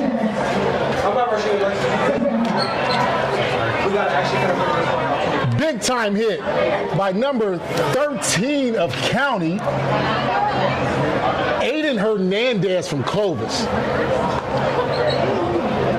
He's been doing his thing since he's been in high school, compiling 95 tackles and 8 interceptions, with 7 coming for his senior year. Gives the ball to Sinfield. Sinfield get up the sideline, gets another gain of about 5, and is going to push us to about 3rd and 1.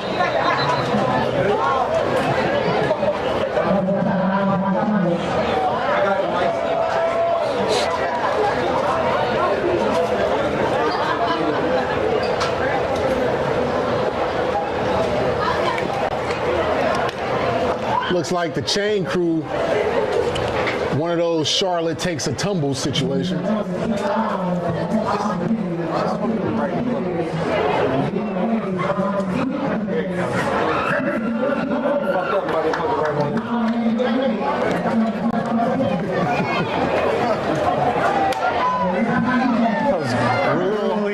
Little hurry up offense going on here. Got about 3rd and 2 for City. Great call on the hard count, making an over-aggressive county defense jump off sides. Now we're going to move those chains. A really nice play right there by Justin Brewington to be able to get the defense to jump off sides right there. Just one of those situations where, as a defense, you should already be on alert. Like, that should be the first thing you're thinking about is a hard count on 3rd and 2. I feel like the first half, County did a good job getting City to jump. Must have taken notes at halftime and realized that we need to use it as well. And Brewington slips on that one. It's one of those situations where they're going back to the well, doing the read option thing, and the read option thing is kind of working. He was able to pull because the defensive end again is crashing down very hard, but kind of lost his foot in that situation. Hence the reason why he ended up going down and things just end up happening. We got a little fan action going on with a little seat cushion being thrown. Gotta have a little room for the buttocks. Something to sit down on to make sure you're comfortable at these high school games. City comes out. 2nd and 10. Remington's in pistol. Strong right. Remington takes a snap, play action, and I see him right over the middle again to his go-to guy, Garrett Accardo. Drop. And Garrett Accardo looks like he might be hurt on the play.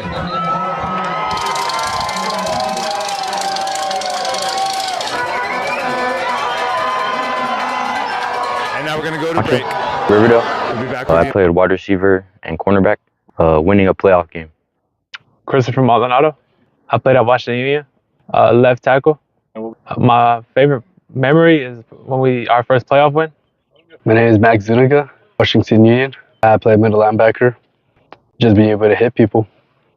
Joseph Stevenson, Washington Union, wide receiver, kick return, and DB, scoring touchdowns. Aiden Chavez, Central High School. I play linebacker. My favorite part was probably just traveling with the team. We went to state, it was fun. And winning Valleys was probably the best one, though. Jose Aguilar, Central East High School, defensive end, winning Valley, and going out to state.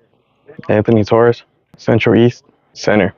Going to Valley twice, but most importantly, one we won, and then going up to state and wishing we won, we could have did better, though. My name's Jack Nelson. I went to Clovis East High School. I played everywhere on the D-line. Just the brotherhood and the friends that you made along the way. Jax Kuntz. I went to Clovis East High School. Played linebacker. My favorite part about high school football is probably that, like, everybody hates each other, on the field. And then, later that night you can be friends. Josh Wilson, Clovis East. I play linebacker, special teams. Definitely coming out on Friday night lights, and having the crowd there. It's just different atmosphere. Trace Symes, Clovis East High School, offensive line. My favorite part was definitely making school history this year. Jared Bubba Smith, Tower High, quarterback. Just building the bond and creating new memories with every one of my teammates. Lee Williams, Justin Garza, running back. Favorite part about high school football, building the bond with my teammates and just playing football. Caden Owens, Justin Garza High School linebacker. Favorite part was winning Garza's first ever playoff win. Christian Villa, Kermit High School, lineman. And favorite part has to be winning D3 Valley Champions. Julian Velez, Kermit High School, running back. Taking the field on Fridays with my brothers. Noah Tossi, High School, quarterback. Winning the section championship in Division 4. Jacquez Jones, Dos Palos High School, wide receiver and DB. Winning league championship my junior year. Last name? Masai Richard, high school, safety. Just playing with my teammates. Julius Borjas, Kalinga High School, running back and DN. Probably just winning the Valley Championship. Ernesto Villanueva Rodriguez, High, kicker, winning the Valley Championship. Hi, Jaden Pena. I go to Kalinga High School, and my favorite football memory was winning the Valley Championship. Strong safety. Gavin Watson, Kalinga High School. I'm a receiver. Winning the Valley Championship.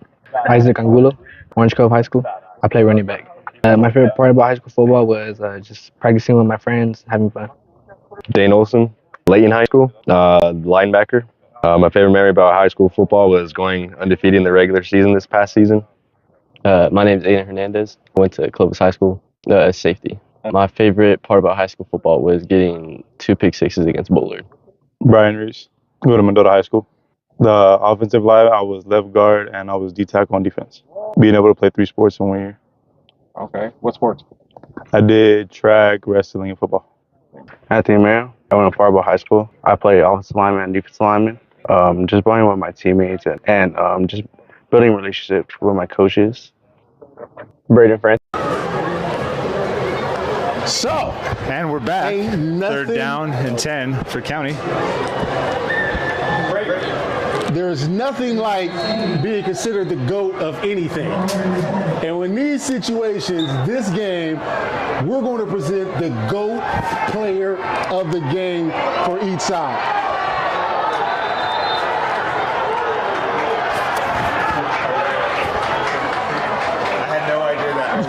I thought you meant this. I thought when you said go get it was the same. You can't blame it to the same time as the actual snap. So we had an overthrow in that situation. Braden, I'm going to go back to what you said earlier, where you said the timing. Timing in these games are so important, and you've been alluding to that all day just because you're seeing that quarterback to receiver connection. Absolutely. You know, quarterback it feels like it's more popular now than ever. Anyone who can throw a spiral and plays Madden has a deep down fantasy of playing quarterback. But it is insanely hard. There's so much going on. And where it's the hardest is mentally. What helps you deal with that mental stress is knowing you can trust your guys. So, I mean, DJ, you and me, we played so much, bro, like flag football and tackle, all that. And you know me, man, I'm all about like basically Peyton Manning timing stuff. What that means with quarterbacking is, yes, you have your physical tools. The second thing you have are your reads. And if you see it, like Bubba Smith, he's making great reads. He's making great throws. It's just the receivers are running the routes, are not anticipating the throw to have such power because these are fast guys. And I think that they're not thinking he's going to lead them that much. And that's an example of timing. Yeah. It's just one of those situations where, like I've said, like you've alluded to plenty of times, working with people and working with receivers. 4 days is good. And although everyone's all-stars, the quarterback to receiver timing is everything. And I think at quarterback, we have Noah Tassi back at quarterback from the first drive.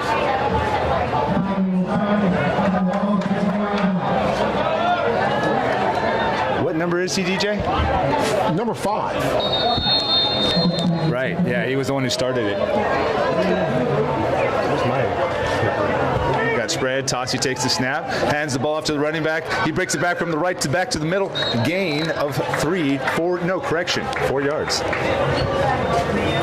And with the run, that was number 30, Isaac Angulo of Orange Cove.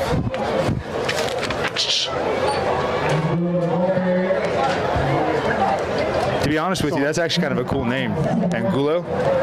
You know what I mean? Yeah, that's a good name. That's one of those ones where it's like your name, you don't have to really have a nickname because the name just rolls. It's like has the football energy, like he's packing a punch.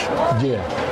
Okay, so we have 2nd and 5. County comes out and spread. Motion from the left, slot behind. Toss to the running back. We got jet sweep right.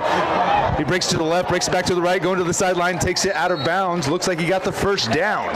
Gain of 6 yards. That's a solid tackle by number 32, Brody Cardenas, making another open field tackle, number 14 from Sanger West. I told you, that guy is what we call a jitterbug. And so number 14 was the one who tackled, you said, DJ? No, 14 on the run, 32 with the tackle. Right on. Yeah, DeRay Bland of Sanger West with the run. He got the first down. Great moves. He's just one of those shifty Wes Welker types. You know what I'm saying? Maybe not have the height, but he has everything else to a T. We got a too high look, and I'm going to assume more of a cover 4 unless that safety rolls down on the other side from County.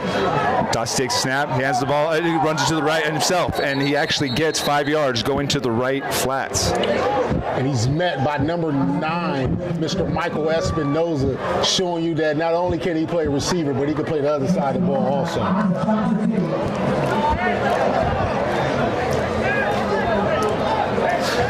You know, DJ, I got to say, since we're talking about quarterbacks, I'm not blowing smoke here, but I actually like what I've seen in all three forward quarterbacks tonight. They all show potential. They each have a unique game, you know, but they all bring something to the table. They're all solid athletes, and no doubt in my mind they can pursue football to the next level. Definitely. I think all four have different tangibles that will make them good as the more they keep preparing themselves for the next level, and whatever that level may be. 2nd and 5, Tosh takes snap, looks left, looks back right, throws it just behind their go-to receiver, number 1, Dylan Texeria. And that's very interesting to see them off target. They've been together for the last 3 years. Again, it looked like one of those situations where the quarterback was thinking one thing and the receiver thinking another. In that situation, I would have loved the quarterback to kind of lead him, because Dylan had the angle on the slant, but the ball was a little bit behind him. But, you know, to me it seemed like the quarterback was throwing it as he was going to sit down and not run so far into that zone. Yeah, no doubt, DJ, that's exactly what's happening. But you see how much love they're giving our boy Dylan Texeria, the receiver, number 1, there at the bottom. Trips left. Tanti Hammond's off. Running back takes to the right. Oh, breaks the tackle and actually gets a couple more yards afterwards. Boy, Dylan Texeria, the receiver, number 1, there at the bottom. Trips left. Tanti Hammond's off. Running back takes to the right. Breaks the tackle. Got the guy to come upfield, and Gola gets around. Nice little guard and tackle pull play here. And that's how you get a big game. Had the big fellas leading around. If Gola could have stayed on his feet, we may be looking at 6 right there. That was number 30, correct, DJ? Yes, sir. Angulo? Yeah.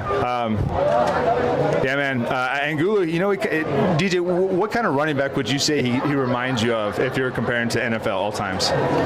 And looking at him, he's a stout guy. Yeah. So he's real stout in the backfield. When I'm looking at the size, he kind of reminds me of a little bit of a Michael Turner. Ooh. I'm going to take it back a little bit of a Michael Turner. I honestly wasn't going to think about that, but I can totally see what you're saying. 10-6 snap, looks left, pumps, up the sideline by himself for the touchdown! As we look at the play here, I want you to be able to see what happened.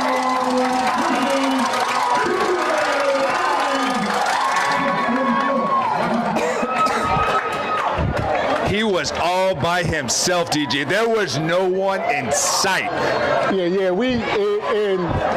And where I'm from, we call it he was butt naked. There was not a soul to be found, and it was just him in the end zone. But this is all set up by them running a wide receiver screen. If you've been watching the game, they've run this wide receiver screen a couple of times. And so what happens is they ran the receiver screen and go, got City chasing the receiver. Yep. He breaks up until up the sideline. Boom, there you have it. And that's what we're talking about, baby.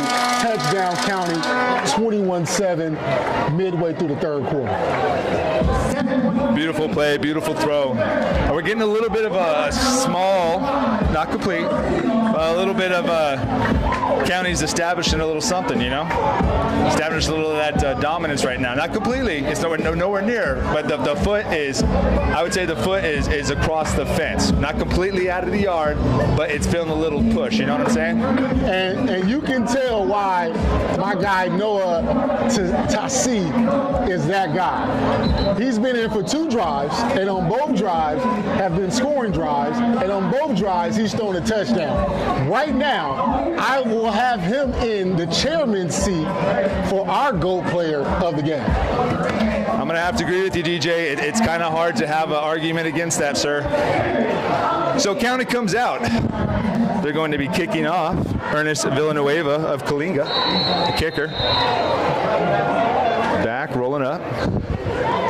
And we get a good boot all the way. Oh, and the 2-inch yard line. That was definitely right before the goal line. Very impressive.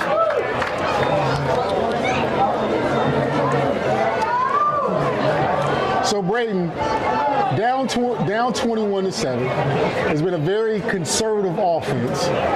What do you say is something that's going to be needed on this drive to try to open this up? Great question, EJ. If I was having to make some of the calls, I would start mixing it up a bit, trying some screens, trying to tire out County if I can, even with no huddle.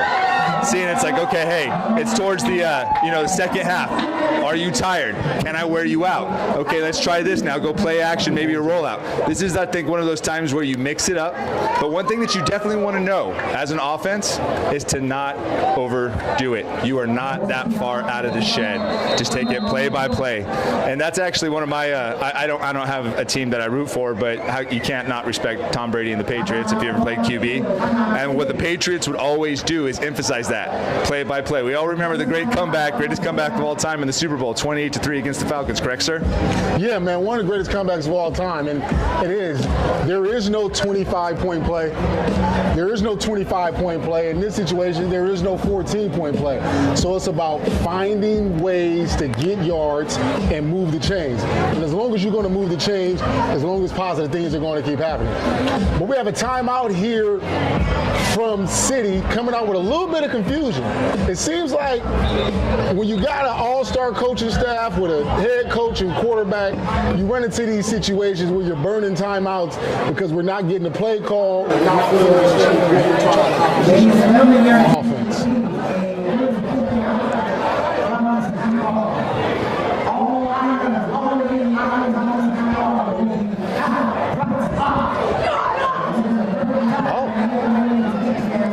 Looks a little different out there. County starting at the 20-yard line. In an empty formation, something we haven't seen all game. Brewington takes snap. He looks right. He runs right. He escapes right. He's rolling down the right sideline, and he picks up 12 yards, and he gets hit out of bounds late. And it looks like we're going to draw a flag for late hit. Brewington takes snap. He looks right. He runs right. He escapes right. He's rolling down the right sideline, and he picks up 12 yards. Was already done with the play, but number 43, Aiden. I want to get his name correct. Aiden Chavez, number 42. Aiden Chavez had to let him know, you're on my field, on my turf. Welcome to the big leagues, baby.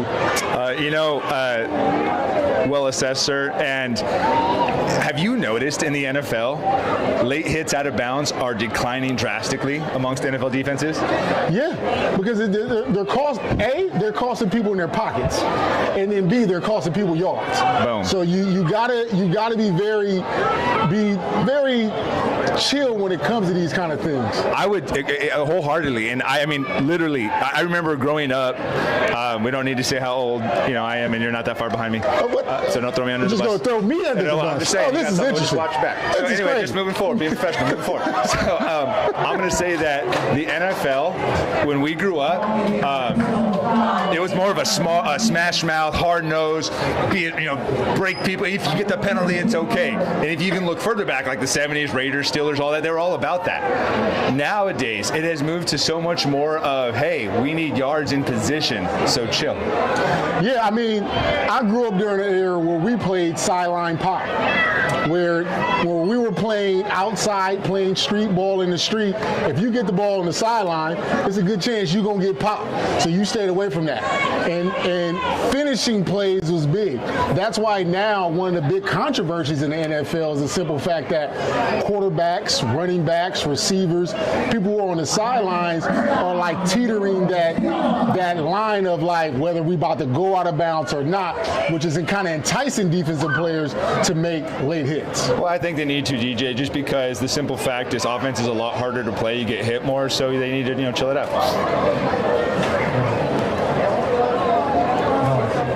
Looks like that's the quarterback that we have down right now. I don't know how many other quarterbacks that City has to use, but Justin was playing very well.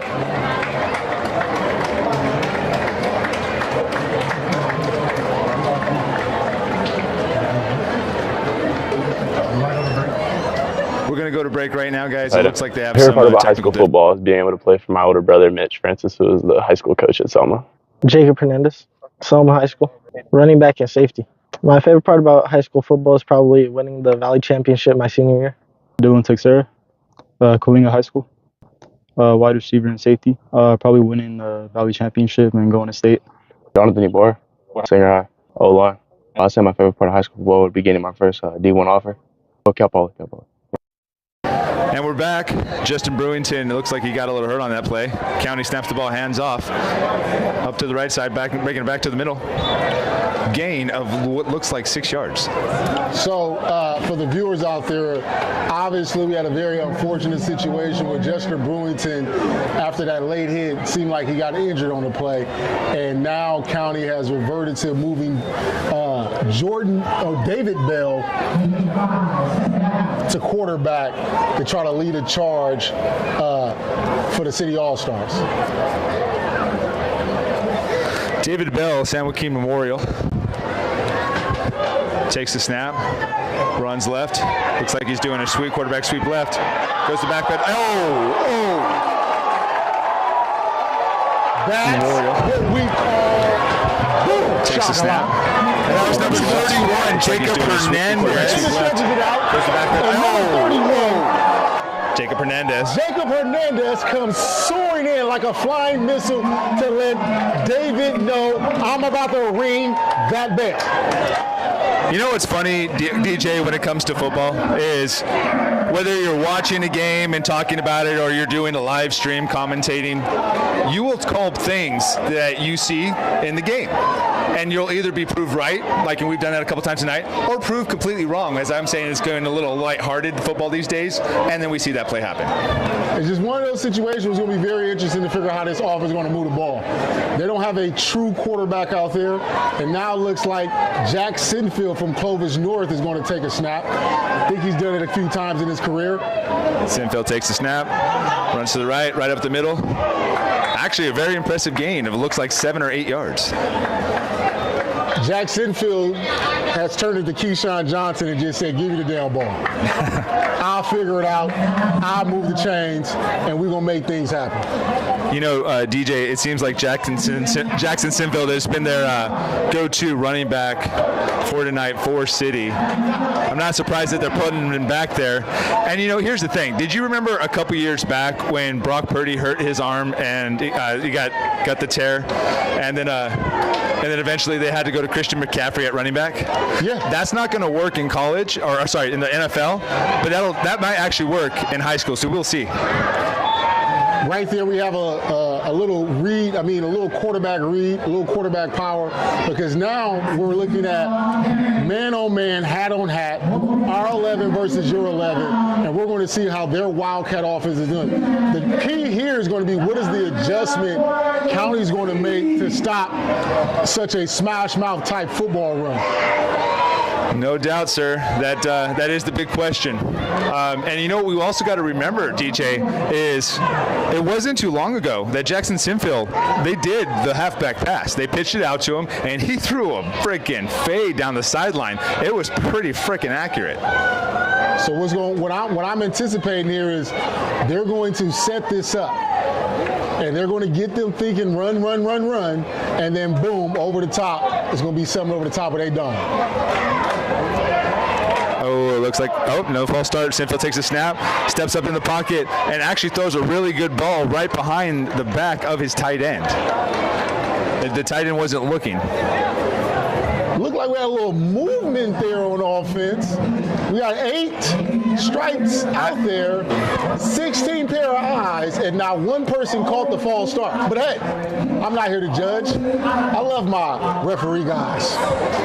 I'm going to actually have to chalk this one up to your defensive bias, DJ. Let's just move forward. Yeah, it could be that too. It could be that, a little bit of that, but. No, all jokes aside, that was definitely a false start. I was surprised they didn't get it. Yeah, I don't understand. That's a great crew out there, and for them to miss that, I'm going to make sure I bring that up at the next Monday meeting. Sinfield's back in shotgun. We got trips right, takes the snap, fakes, keeps himself, running to the left sideline, over the cornerback with a hurdle. Runs out of bounds and looks like he picks up. Sinfield's back in shotgun. We got trips right, takes the snap, fakes, keeps himself, running to the left sideline, over the cornerback. Keep your head up, because I'm going to hurdle you because you ain't like that. Have you ever been hurdled when you're playing defense? I've never been hurdled. It's one of my worst fears. I try to make sure I keep my head up and all that. You know, I've been ran through a few times, but I've never been hurdled. I couldn't hurdle to save my life. No, I would say why, but we're going to keep it PG.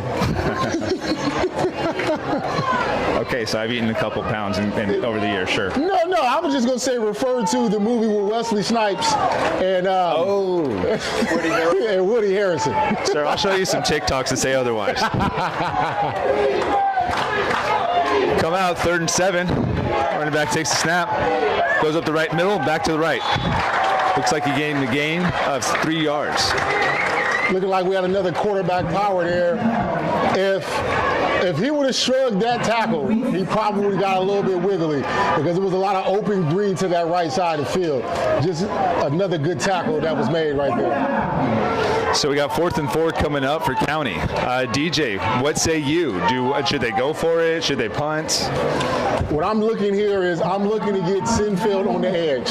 I'm looking at more of a quarterback stretch type situation. I got Amani Sue on the right side. I got my other running back next to me on the right side. I think we go full quarterback power to the right. 4th and 4. Sinfield takes it to the left side and cuts it back to the right side, and he gets nowhere. Stopped maybe for half a yard. Actually, DG, can I say something? If they would have ran the play that you just called, they overloaded the weak side. They had 2 tight ends on the right side. Oh my gosh! And they had the running back. And they even when he went over, they didn't adjust or anything, so they could have kept him. That was a beautiful play call, sir. I mean, I got to give credit where it's due. When you know, you know. It just sets up to where you're supposed to use strength on strength. And I went in that situation, they went away from the strength, and you see the result. You run the ball to the right. It's a high probability you pick up some of those yards, but they decide to go to the left. Or it could be one of the situations, a little bit of confusion, because this is not the normal offense that they have been working on. True. So it could have been one of those things where the play call was for the right, team heard it to the left, and now here's where you are. You're a nice guy, DJ, giving him benefit of the doubt. You never know.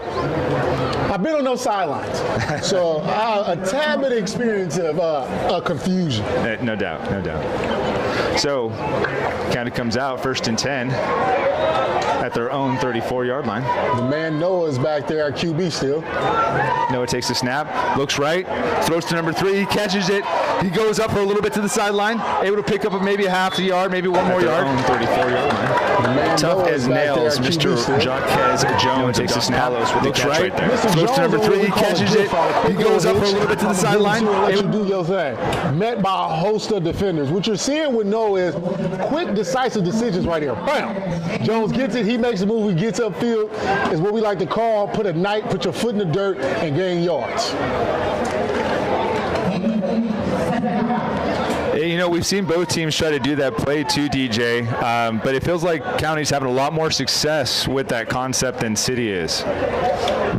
Because that one right there is really all about timing. A lot of timing that goes into that, and it's just about trusting that you're going to run the right route. Quarterback's thrown to a spot, not a person.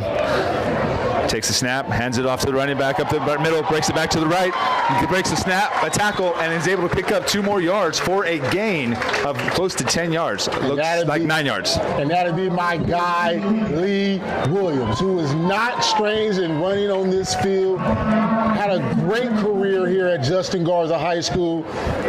One of the guys that have been here all 4 years from his freshman year. And this right here will be the first.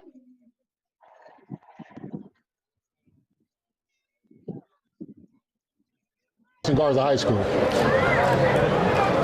Impressive dude. So here's what I'm looking at right here, Braden.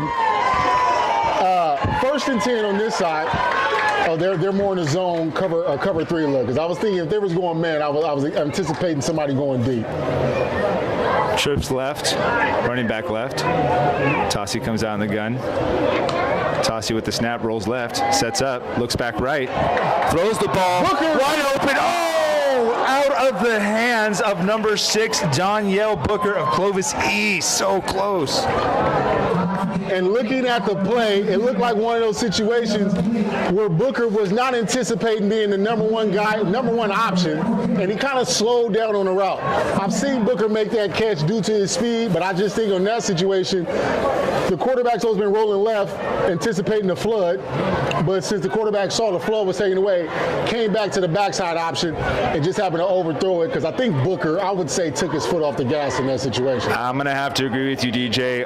Unfortunately, I saw the game against Clovis East and Clovis High, and Clovis East, including Mr. Booker, took it to them, and he was just an all-around stud athlete. Hey, correct me if I'm wrong, but didn't he sign with Fresno State? I don't think so. That'd be Harold Duval. That's the number one. 2. Hey, he's also at East, right? Yes, he's also at East. Well, to be honest with you, Booker looks like he could definitely play at the next level, no doubt. Oh yeah. Booker's solid receiver. Booker's athlete. a phenomenal athlete. Comes with a lineage of good athletes.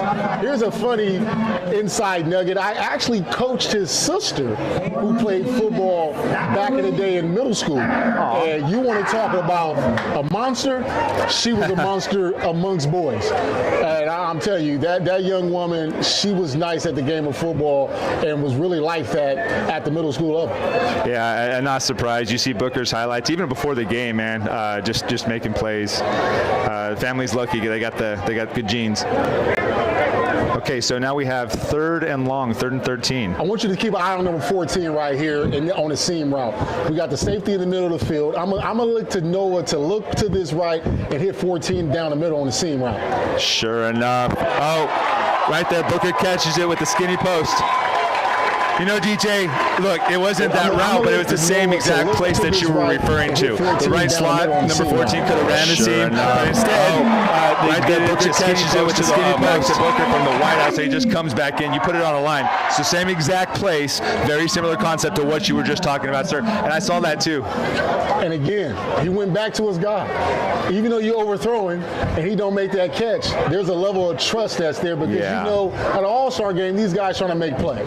Yeah, 100%, DJ. You know, like we were talking about earlier, receivers and quarterbacks are the most reliant on each other combination of any duo in all of the game of football. Receivers and quarterbacks need to be the most on the same page. I mean, it's life or death. And that's the 3rd quarter, folks, in the 71st annual City County All-Star Game. Jordan Guzman, Senior High. I was the center. Just being back-to-back league champs, winning the CMAC junior and senior year. Daniel Atondo, went to Emmanuel High School. I played O-line, D-line. Favorite part of high school football is beating McLane, 2nd round playoffs. Danielle Jermaine Booker Jr., Clovis East athlete. All the great memories with my friends and just like the relationship I built with all of them. Ross Sinfeld. Where'd you go? Middle linebacker. Valley champions, 13-0. Shout out Gigi. Jackson Sinfeld, Clovis North. Running back, Valleys. Yeah. Devin Alarcon, Clovis North. DN, in the Valley title. Jackson Burden. I played defensive end. San Joaquin Memorial. My favorite part was winning the Holy Bowl. When it's down. My name is Justin Brewington II, Hoover High School. I play quarterback. Winning Hoover's first playoff game since 2008. Joaquin Loya, San Joaquin Memorial, tackle. I say winning the Garcias game, went down. Emiliano Rubio, Joaquin Memorial, outside linebacker stud. My favorite part of high school football is winning defense player of the game against Castaic. Michael Espinoza, West, athlete. High school football. Favorite part about high school football had to be senior night when I suited up with my 2 little brothers. Kyle Lamartina, Liberty Madera, linebacker. Favorite part about high school football, scoop and score on senior night. Ricardo. And we're back, 1st and 10 after the all-star catch by Booker. Tansy takes a snap. He looks right, drops back, and it gets tipped and intercepted. Brown to the left side. He's following his blocker, and he just outran the line. Dropped over the quarterback, running down the sideline, and he's at the 25-yard line. That looked like that was about an over 50-yard return. And intercepted. Brown to the left side. He's following his blocker, and he just outran the line. Over the quarterback, running down the sideline, and he's at the Who is going to step up for City? And right there, Mr. Sinfield, it looks like, comes away with a interception, a big-time return, and along with the big-time return, a big-time run over. Yes, sir. He told Noah to get out of my way, yes, sir. Young man. Boom. You know, I'm going to have to say, DJ, I've come to terms with being at that age where I say back in my day. And back in my day, I actually remember the first game when I was a junior at Clovis High when we played Clovis East for the first time. This was when Clovis High was the only big school that ran spread. That also shows how old I am. And Clovis East ran the double wing T, all run. It couldn't have got more opposite. And here's the thing. I'm feeling a little bit of that vibe right now between County and City. City, they're coming out passing, you know, getting good balls, boom, boom, zip, zip, zap. And County, they have to rely on their run game because what happened to their quarterback. But they have a good running back. And they're just, you know, chinking, dunking here and there with the whole run game. But now they also have a good defense backing it up, and it brings me back to those days. It just feels a little bit epic on the City-County All-Star curriculum. So right there, we have 2 personal foul penalties, which is going to offset. And from the offset, they're going to take the ball from the spot from where the interception return has stopped. So on that side, we had a personal foul on City. We had a personal foul on County. Penalties offset. We're going to have first down from about the, looks like the 34-yard line for City.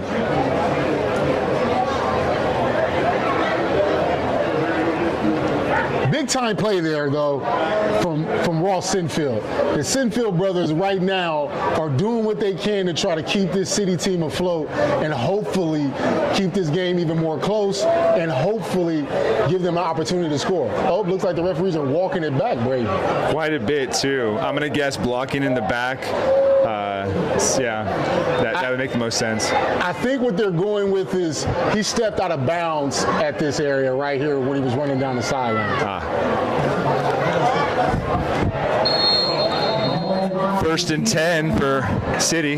They come at their 49-yard line. Quarterback takes the snap, hands it off, and is actually the lead block for the running back down the right side. Looks like a gain of 1 yard.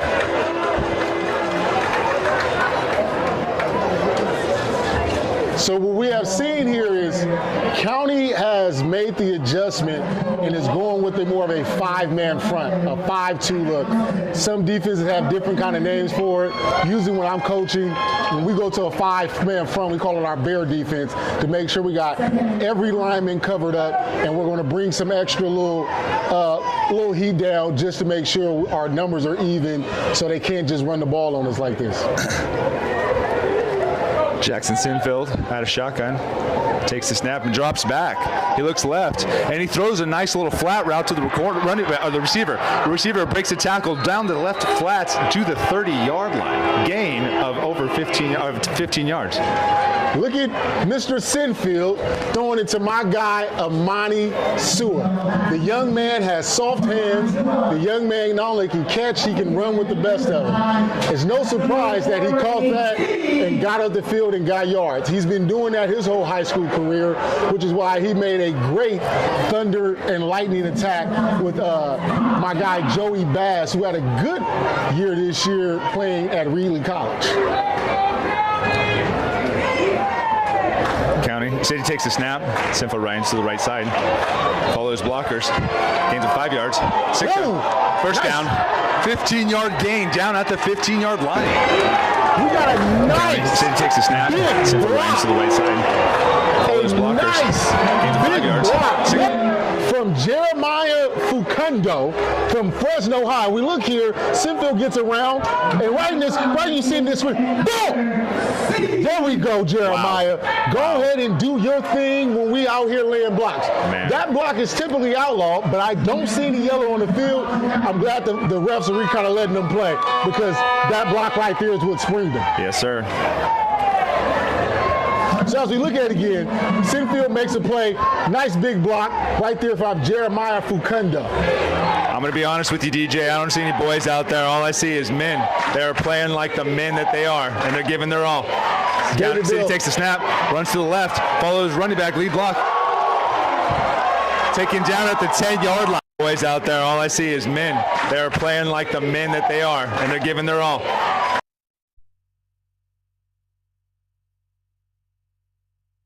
Backfield.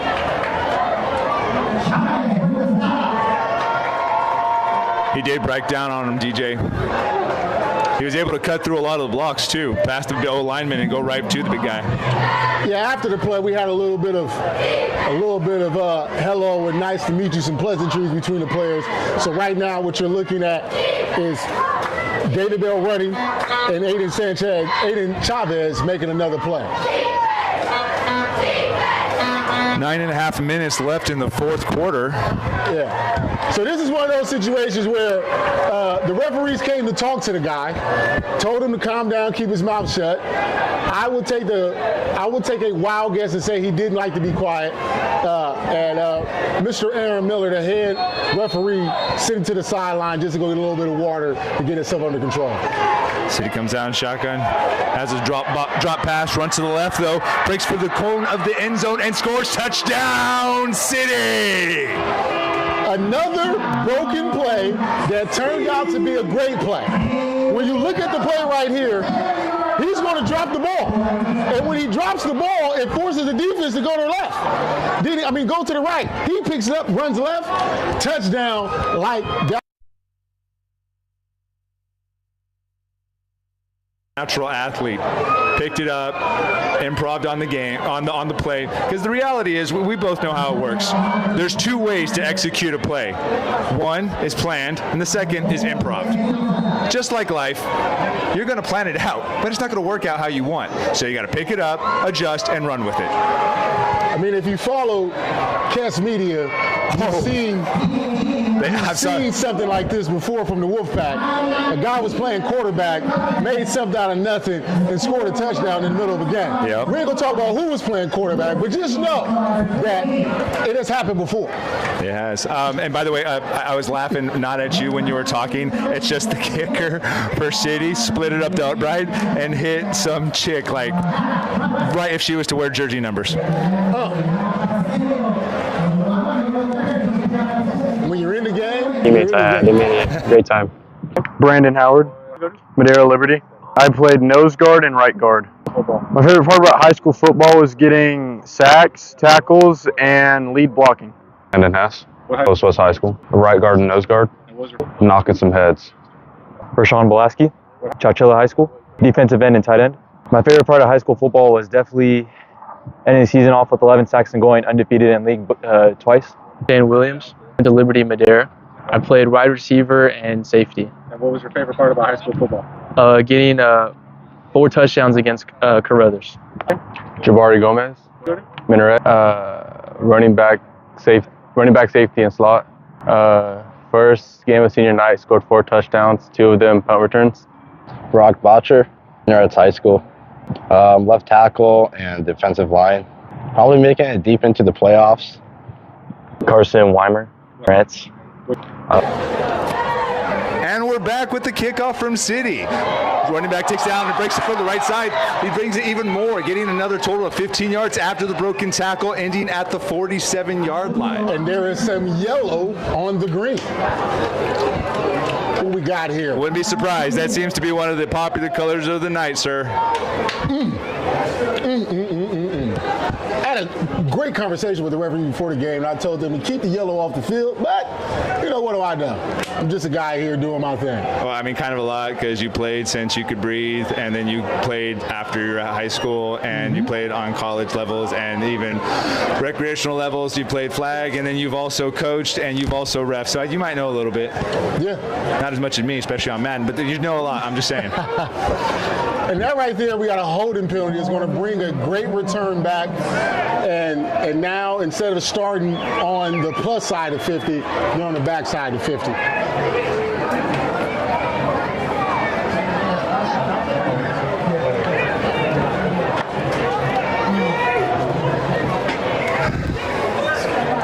So it looks looks like County's going to get it at their 30-yard line.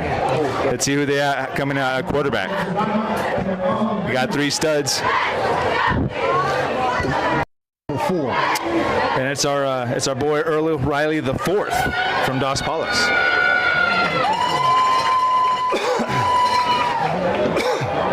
Riley hands it off.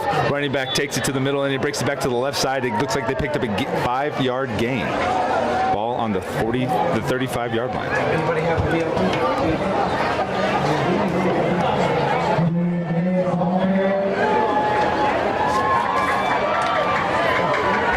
I think on the carry we had number 15, Julian Villegas out of Kerman. And speaking to Kerman's head coach, Damon Jenkins, he had a lot of great positive things to say about Julian and his leadership and what he brought to the table for Kerman.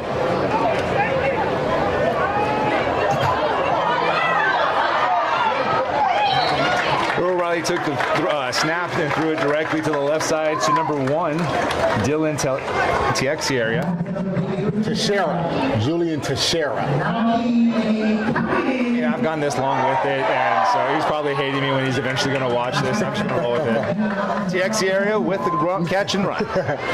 But yeah, back to the running back, Julian. Coach Jenkins alluded to the fact that Julian loves his teammates. By the way, he leads and supports them and pushes everyone around him. He was a 3-year starter. Although he's not the biggest guy, he's going to probably go down as one of Kerman's greatest running backs. O'Reilly takes the shotgun, hands it off to the running back, who takes it right up the middle and gains a total of 3 yards. Oh, no, 4 yards. Bringing up a 2nd and 6. And that was Vanez again. With 7:30 to go in the 4th, I wonder is County trying to just get out here with a win, or do we have a big play brewing up?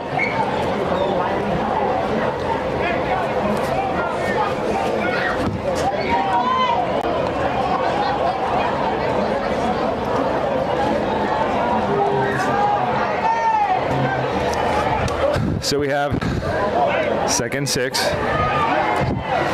Riley takes the handoff, hands it to the running back to Finesse. He brings it up the middle, he brings it back to the left side, and he breaks it at the 37-yard line of City. 2nd 6. When we look at this run here, Riley takes the handoff, hands it to the running back to Finesse. He brings it up the middle, he brings it back to the left side, and he breaks it at the 37. This man is just a fierce runner of the ball. Very small in stature, but he's going to pack a punch. If you don't bring your hard hat, he's going to let you know that he's here for real construction. You know who he kind of reminds me of? Who was that phenom, that stud, number 30 for Denver Broncos a couple years ago? Remember what I'm talking about, number 30? Number 30 a couple of years ago? Yeah, light-skinned dude. He was fat. He's like that. Yeah. I cannot think of his name, but I know exactly what you're talking about. He reminds me similar of that. He's maybe he's fast, maybe a little shorter, but he still packs a punch. And obviously he's naturally going to have the shiftiness, but he's learned to work with the tools that has to pack that punch. Obviously he won't be the same as like someone who's necessarily a bigger back like Jerome Bettis or who have you, where they could just put their whole shoulder into it. But he still has a way of bunching all his muscles together, and it might be a shoulder, it might even be the front of his helmet, it might be a stiff arm, but he's figured out techniques to give that punch back to guys and hey, I'm not just a fast guy. Yeah, that was a screen that didn't go well.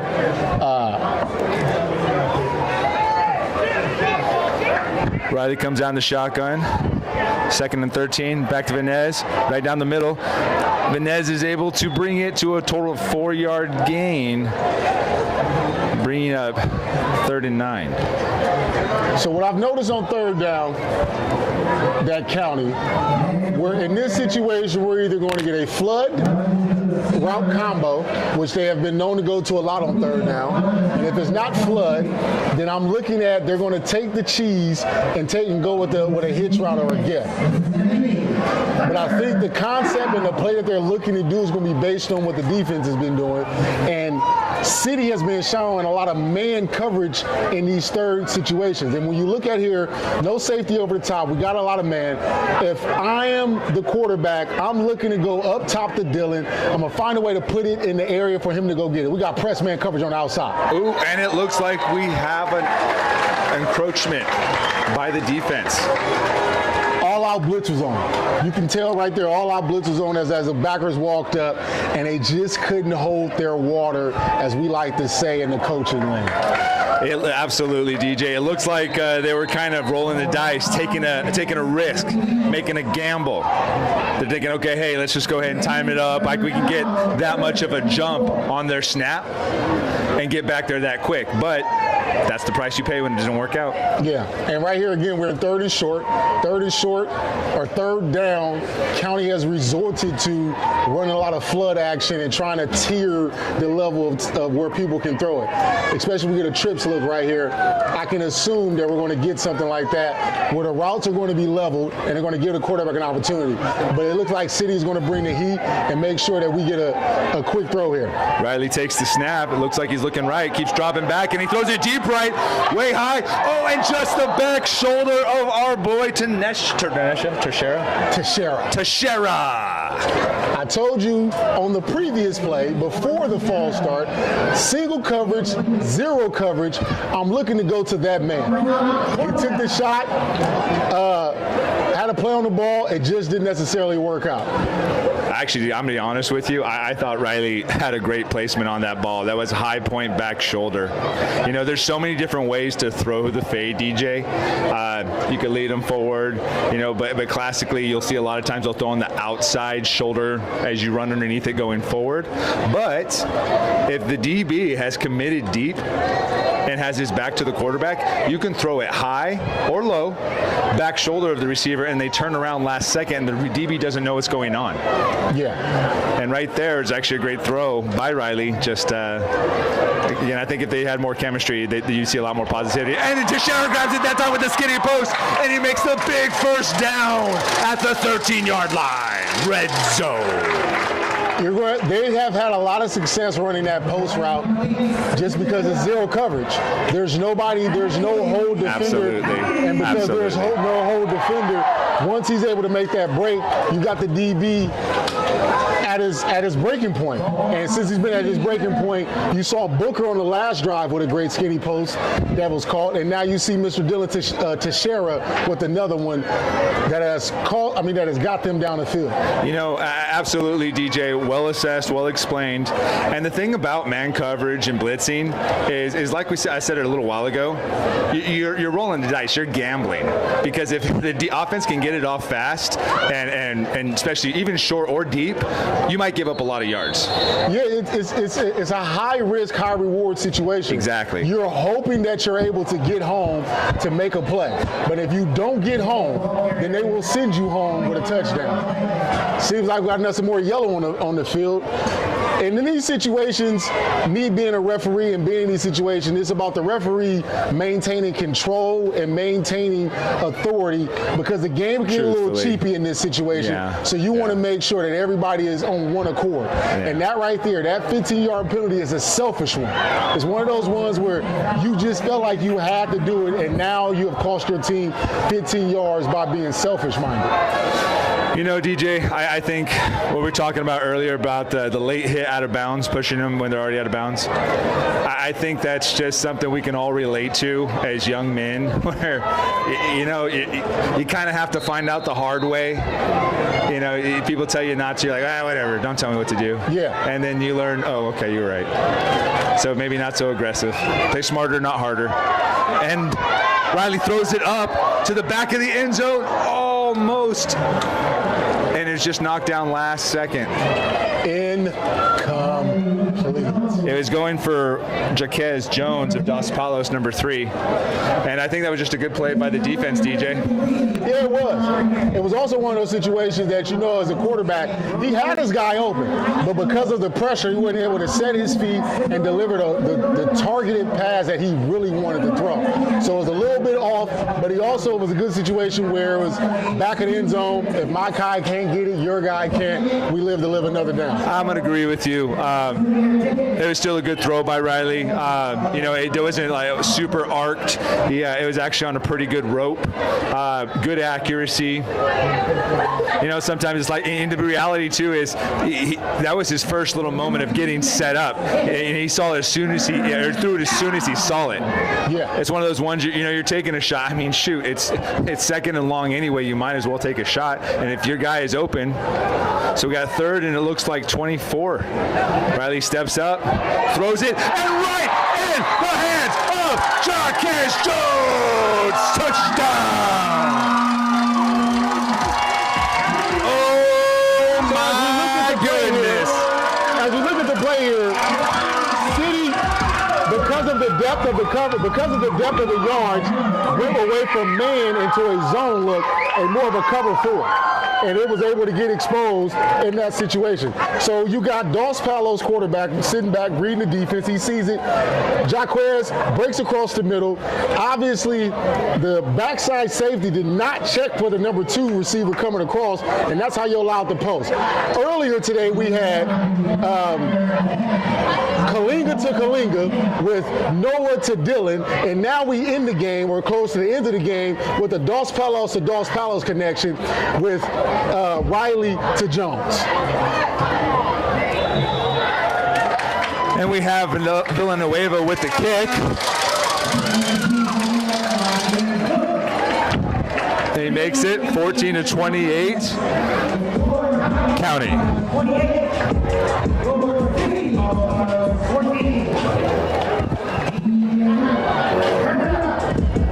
My favorite part about high school football would be going to Hume Lake. Joshua Jarena, Clovis North, running back and long snapper, winning the Valley Championship my junior year. Brody Cardenas, Clovis North, receiver and safety, scoring my first touchdown against Sanger. Adrian Garcia, I went to San Joaquin Memorial High School, offensive line, defensive line. My favorite part about high school football was probably winning the Holy Bowl. Nathan Flores, Bullard High School, inside linebacker, getting dubs with my brothers. Manny Torres for high school, getting MVP for Lake Tahoe. Asher Armstrong, Bullard High School, linebacker. My girlfriend cheering for me. Josh Kubota, Fresno Christian, receiver DB. My mom and dad. Yeah. Carlos Hendon Jr., Buchanan High School, O-line and D-line. I would say my favorite part of high school football was. And we're back. County with the kick. Villanueva does a squib kick. Up back, pitches it back to the return man. He goes from the right side to the left side, protects it back, gains another 12 yards, bring it down around the 30-yard line. With no quarterback, this does not bode well for City in this situation. But Sinfield has shown the ability to kind of throw the ball, so we're going to see if they're willing to let him throw it and try to get down the field and make something out of nothing.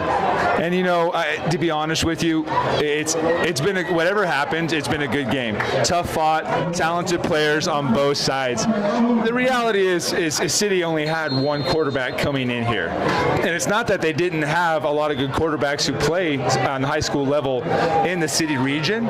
It's just a lot of those quarterbacks also have plans to play to the next level, and that's kind of how it goes sometimes.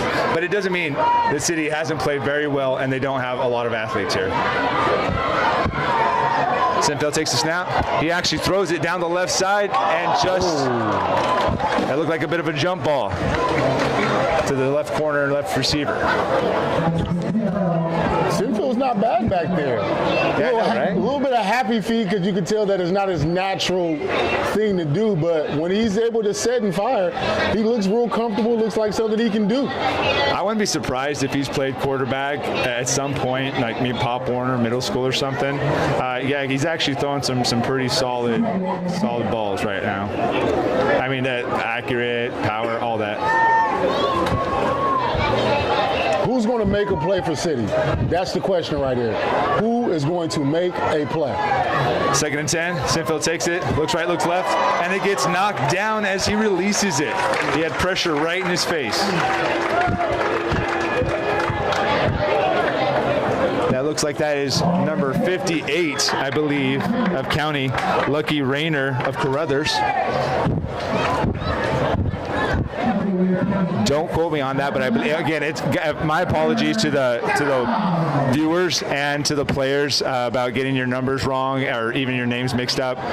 It's also, again, hard to see the numbers because the ones on the front are small. We have 3rd and 10 for City. Sinfield comes out.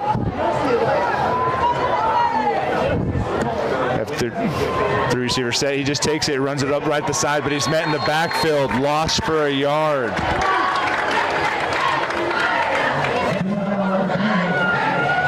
Yeah, another one of those situations where County was ready for that. City doesn't have a lot of options right now. It's allowing them to be able to just tee off and do their thing. And now we're at 4th and 11. This is basically the ball game right here. Let's see what City is able to draw up. We're in an empty set. Look like Sinfield is calling something. No, he bring the running back back. Little communication error. Got a timeout coming from City.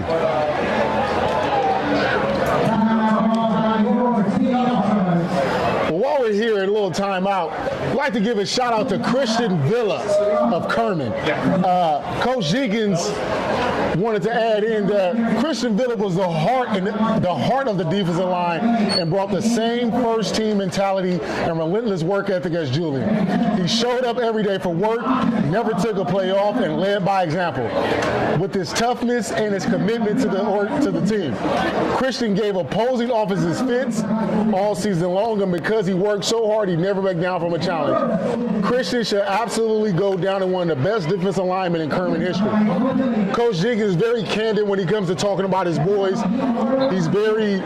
He loves his boys, and that's the reason why in a 3-year time, Kerman has not only been have won a lot, but they just captured a CIF title this past season.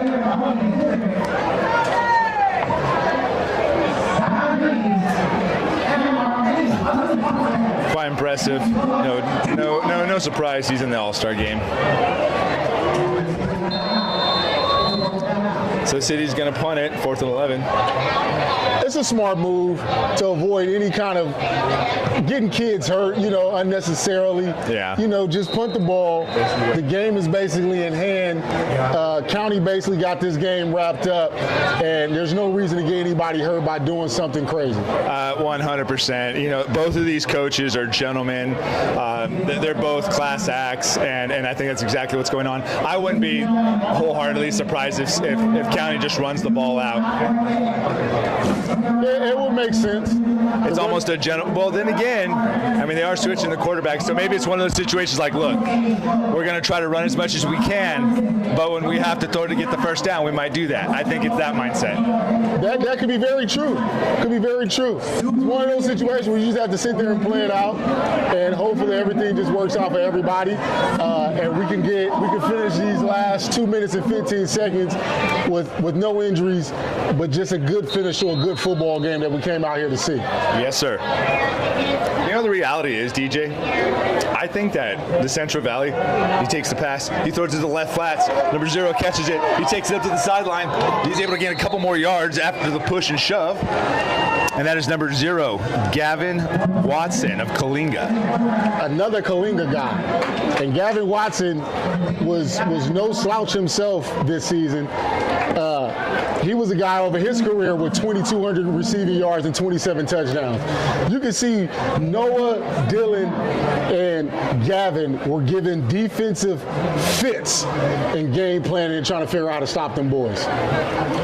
No doubt about it. It feels like the approach they're going with, DJ, is more of this is the All-Star game. These guys need some plays and highlights, and they're about to be done playing high school football, so let's let them have fun. And number 0 goes ahead and takes the jet sweep, breaks it back up the middle, and that's Gavin Watson again. We've got a big catch, and now a big run. Now, as we look at this little jet sweep, little unorthodox because he comes underneath and stays underneath and never gets a chance to get to the outside. But a big play is a big play, and again, he was a problem during his high school years, and he's become a problem in this All-Star game.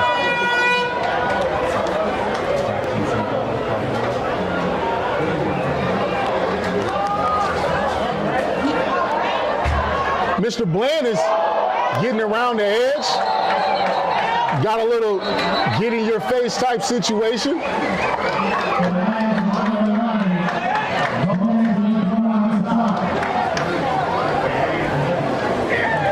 That young man is very fiery. And reffing one of the Central West games this season, you can tell that he just plays with an edge. He's all heart, all grit. He doesn't matter how big the guy is. He's going to come down and deliver the boom. Just like you see right here. He didn't run from he's not running from no fades. No, sir. He wants all the smoke. All of it. Yeah, man. I gotta take the L on this one. These guys want to play and score and just keep going. Goes in, fakes the toss, keeps himself. Bubba middle, brings it back to the left. Bubba's at the 5. He's back to the touchdown. Touchdown, Bubba Smith.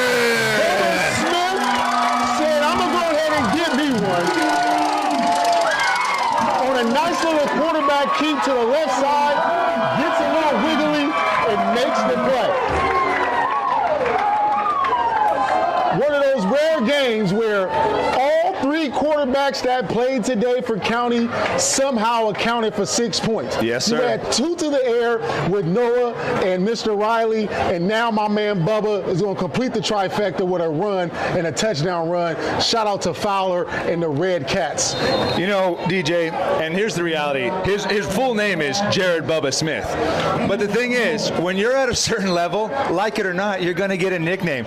And Bubba Smith is just that guy. In one of those situations, his team calls him Bubba, so I'm going to call that man Bubba.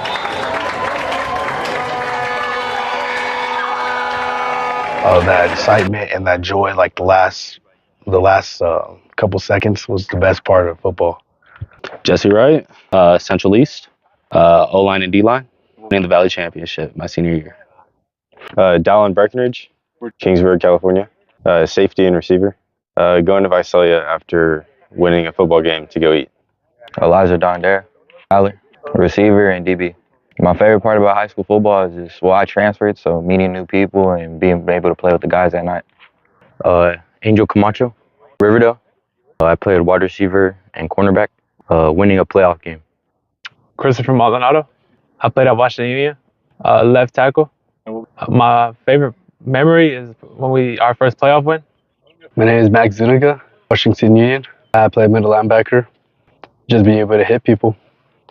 Joseph Stevenson, Washington Union, wide receiver, kick return, and DB, scoring touchdowns. Aiden Chop. Got to come back from break. And we got County with the kick. It's a short kick, little squib kick. And we got a back lateral from Davian Stevenson, Chowchilla, and it actually rolls back in the back of the end zone, it looks like. Is that up safety? Am I reading that right? He got tackled at the 1. Tackled at the 1. Okay. Yeah, 1 yard from a safety. Very good. Mr. Jeremiah Facundo with the backwards lateral that did not turn out well for City. Well, 44 seconds left for the 35-14 game. I'm expecting either a couple of kneel downs or some runs right up the middle to get us up out of here and end this game. And we're looking at the 71st annual going to the county side with a nice win that to me made a big turn right before halftime. Because remember, it was 7-7 with the ball on this side, and that fumble pushed it to 21, or pushed it to 14-7 right before the half.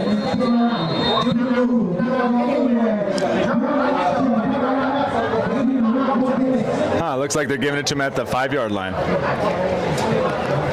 City at the 5-yard line. Comes out 3 receiver set, tight end on the left. Quarterback takes a snap. And it looks like he fumbled it. It's in the end zone. And now we do get a safety for County. And that... 44. And that's number 44, Jack Nelson of Clovis East. What have we been saying? In the trenches, Clovis East, it's been consistent. Earlier today we had a Clovis East guy with a fumble recovery touchdown. Now we got another Clovis East guy with a safety. Just one of those situations where Clovis East are going out with a bang. The season didn't end the way they wanted to, but you could tell that they showed up and showed out for the All-Star game. Booker with a lot of catches, Kuntz with a touchdown, and Nelson with a safety. I'm going to agree with you on that, DJ. I think they had a lot of these guys had a bad taste in their mouth.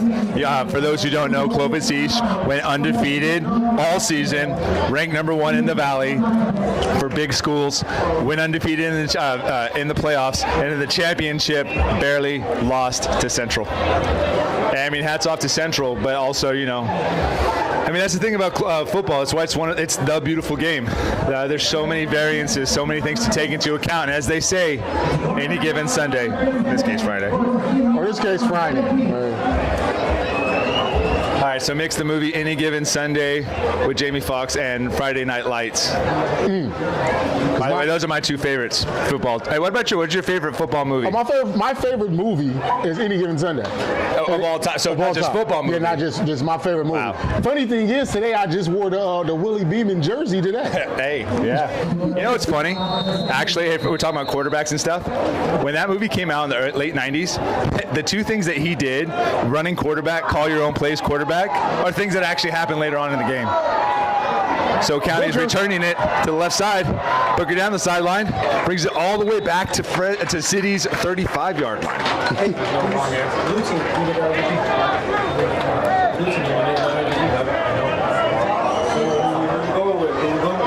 For blue or red? Oh.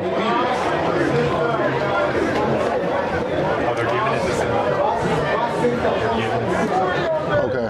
On counts for City, right? So County is going to go ahead and come out with 29 seconds left on the clock. Brad, I just want to come out and say, man, tonight has been a pleasure. It's one of those situations where things with us come full circle. We've met, we've hung out, we've played football together, like you mentioned earlier, both flag and adult tackle, and now we have the pleasure of working together as a team and calling the city-county game, man. I would like to really say that I've appreciated my time hanging out with you this afternoon to this evening. Sir, I couldn't be more humbled, and it has been an honor working with you. And just as you said, we've had a lot of experience, man. Snap, bro. That's going on like what, 14 years? 14, 15 years. And the fun part is you've had the opportunity to also call games for me while I played. So this is true. It is a full circle moment, man, just hanging out with you tonight. The pleasure's been all mine. And you know, you were asking earlier about quarterbacks and receivers who haven't worked together a lot, like in this all-star configuration. This is the first time you and I have been doing this, and honestly, man, you know, I felt a cool quarterback to receiver connection. Obviously, I'm the quarterback because I'm the stud, but you know what, man? Like, I'm gonna feed you, bro. All right, Daddy's gonna take care of your son. So, sir, nothing but a pleasure. And I'm gonna do my thing at receiver. You know, man, you give me the ball, I'm gonna go make something happen. Hey, Dad, I've thrown the ball to you in a real tackle football game. Hey, that is true. And you know, if we're being real, one thing I've always liked about you, DJ, is you've always had my back. You know, faith in me. Like even when we've played. Even when we played, you know, you've always had faith in me, man. I could just see it in practice. You know, that's part of the beautiful part of the game. You know, people talk or whatever, but you've always been there because you know I'm always going to fight to the end, man.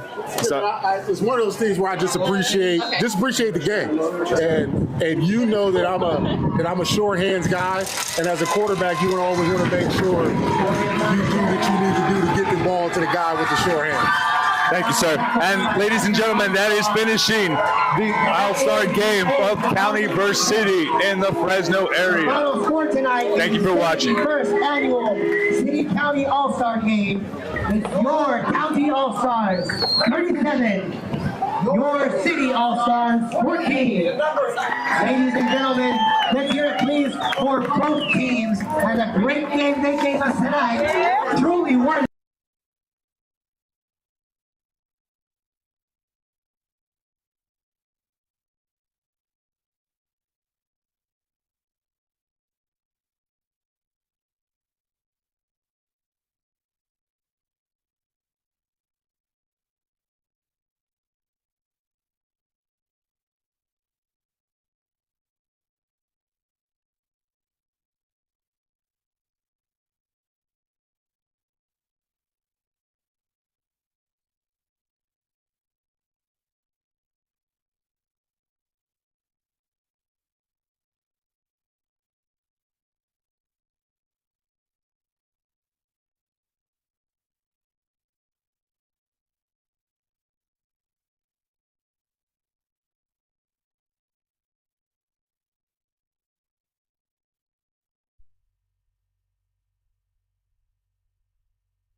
Down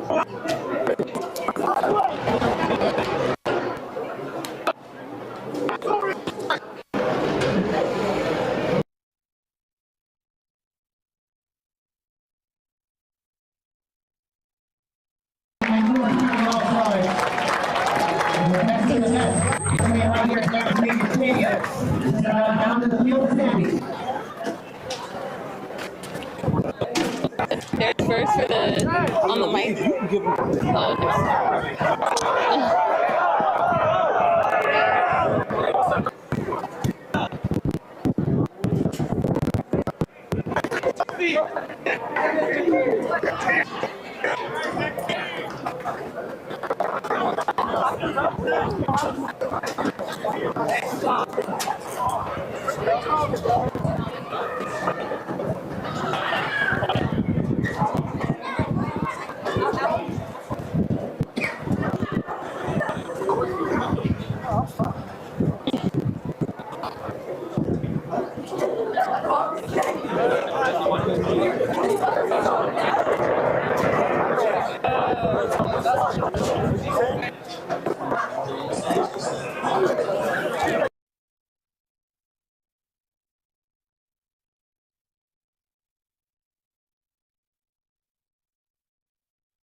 All-Star game.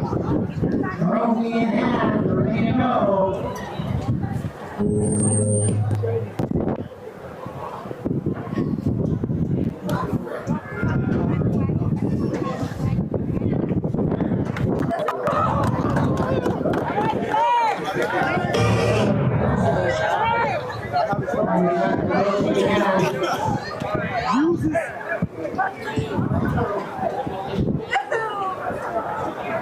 Impressive.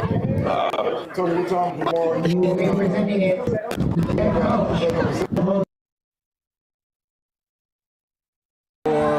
Zoom in. Zoom in on the main. Old cameras out.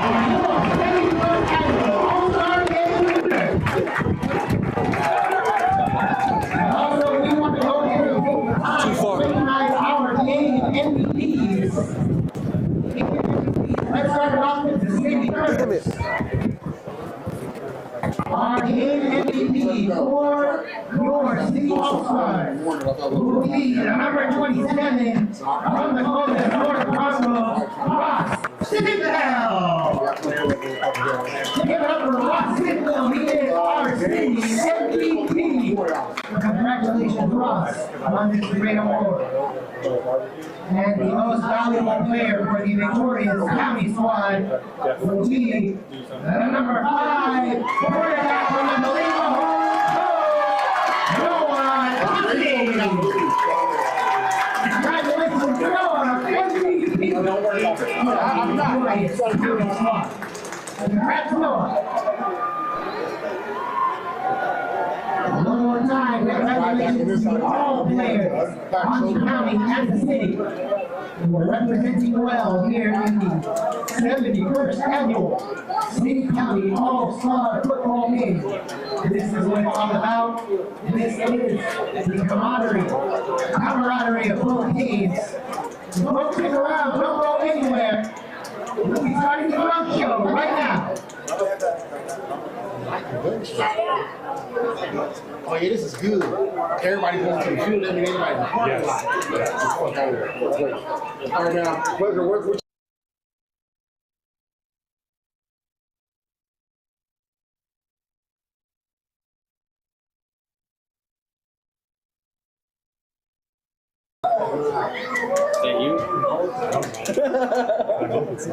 Folks, to be able to start the drum show, we will need to clear the field. So please clear the field immediately at this time. Clear the field so we can begin the drum show.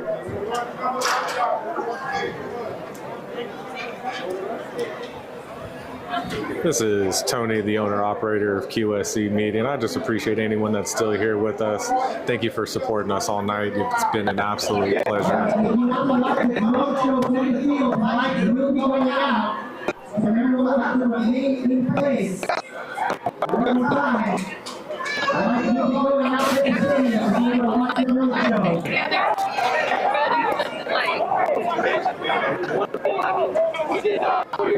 All right, you got to go ahead. Sit around where you are.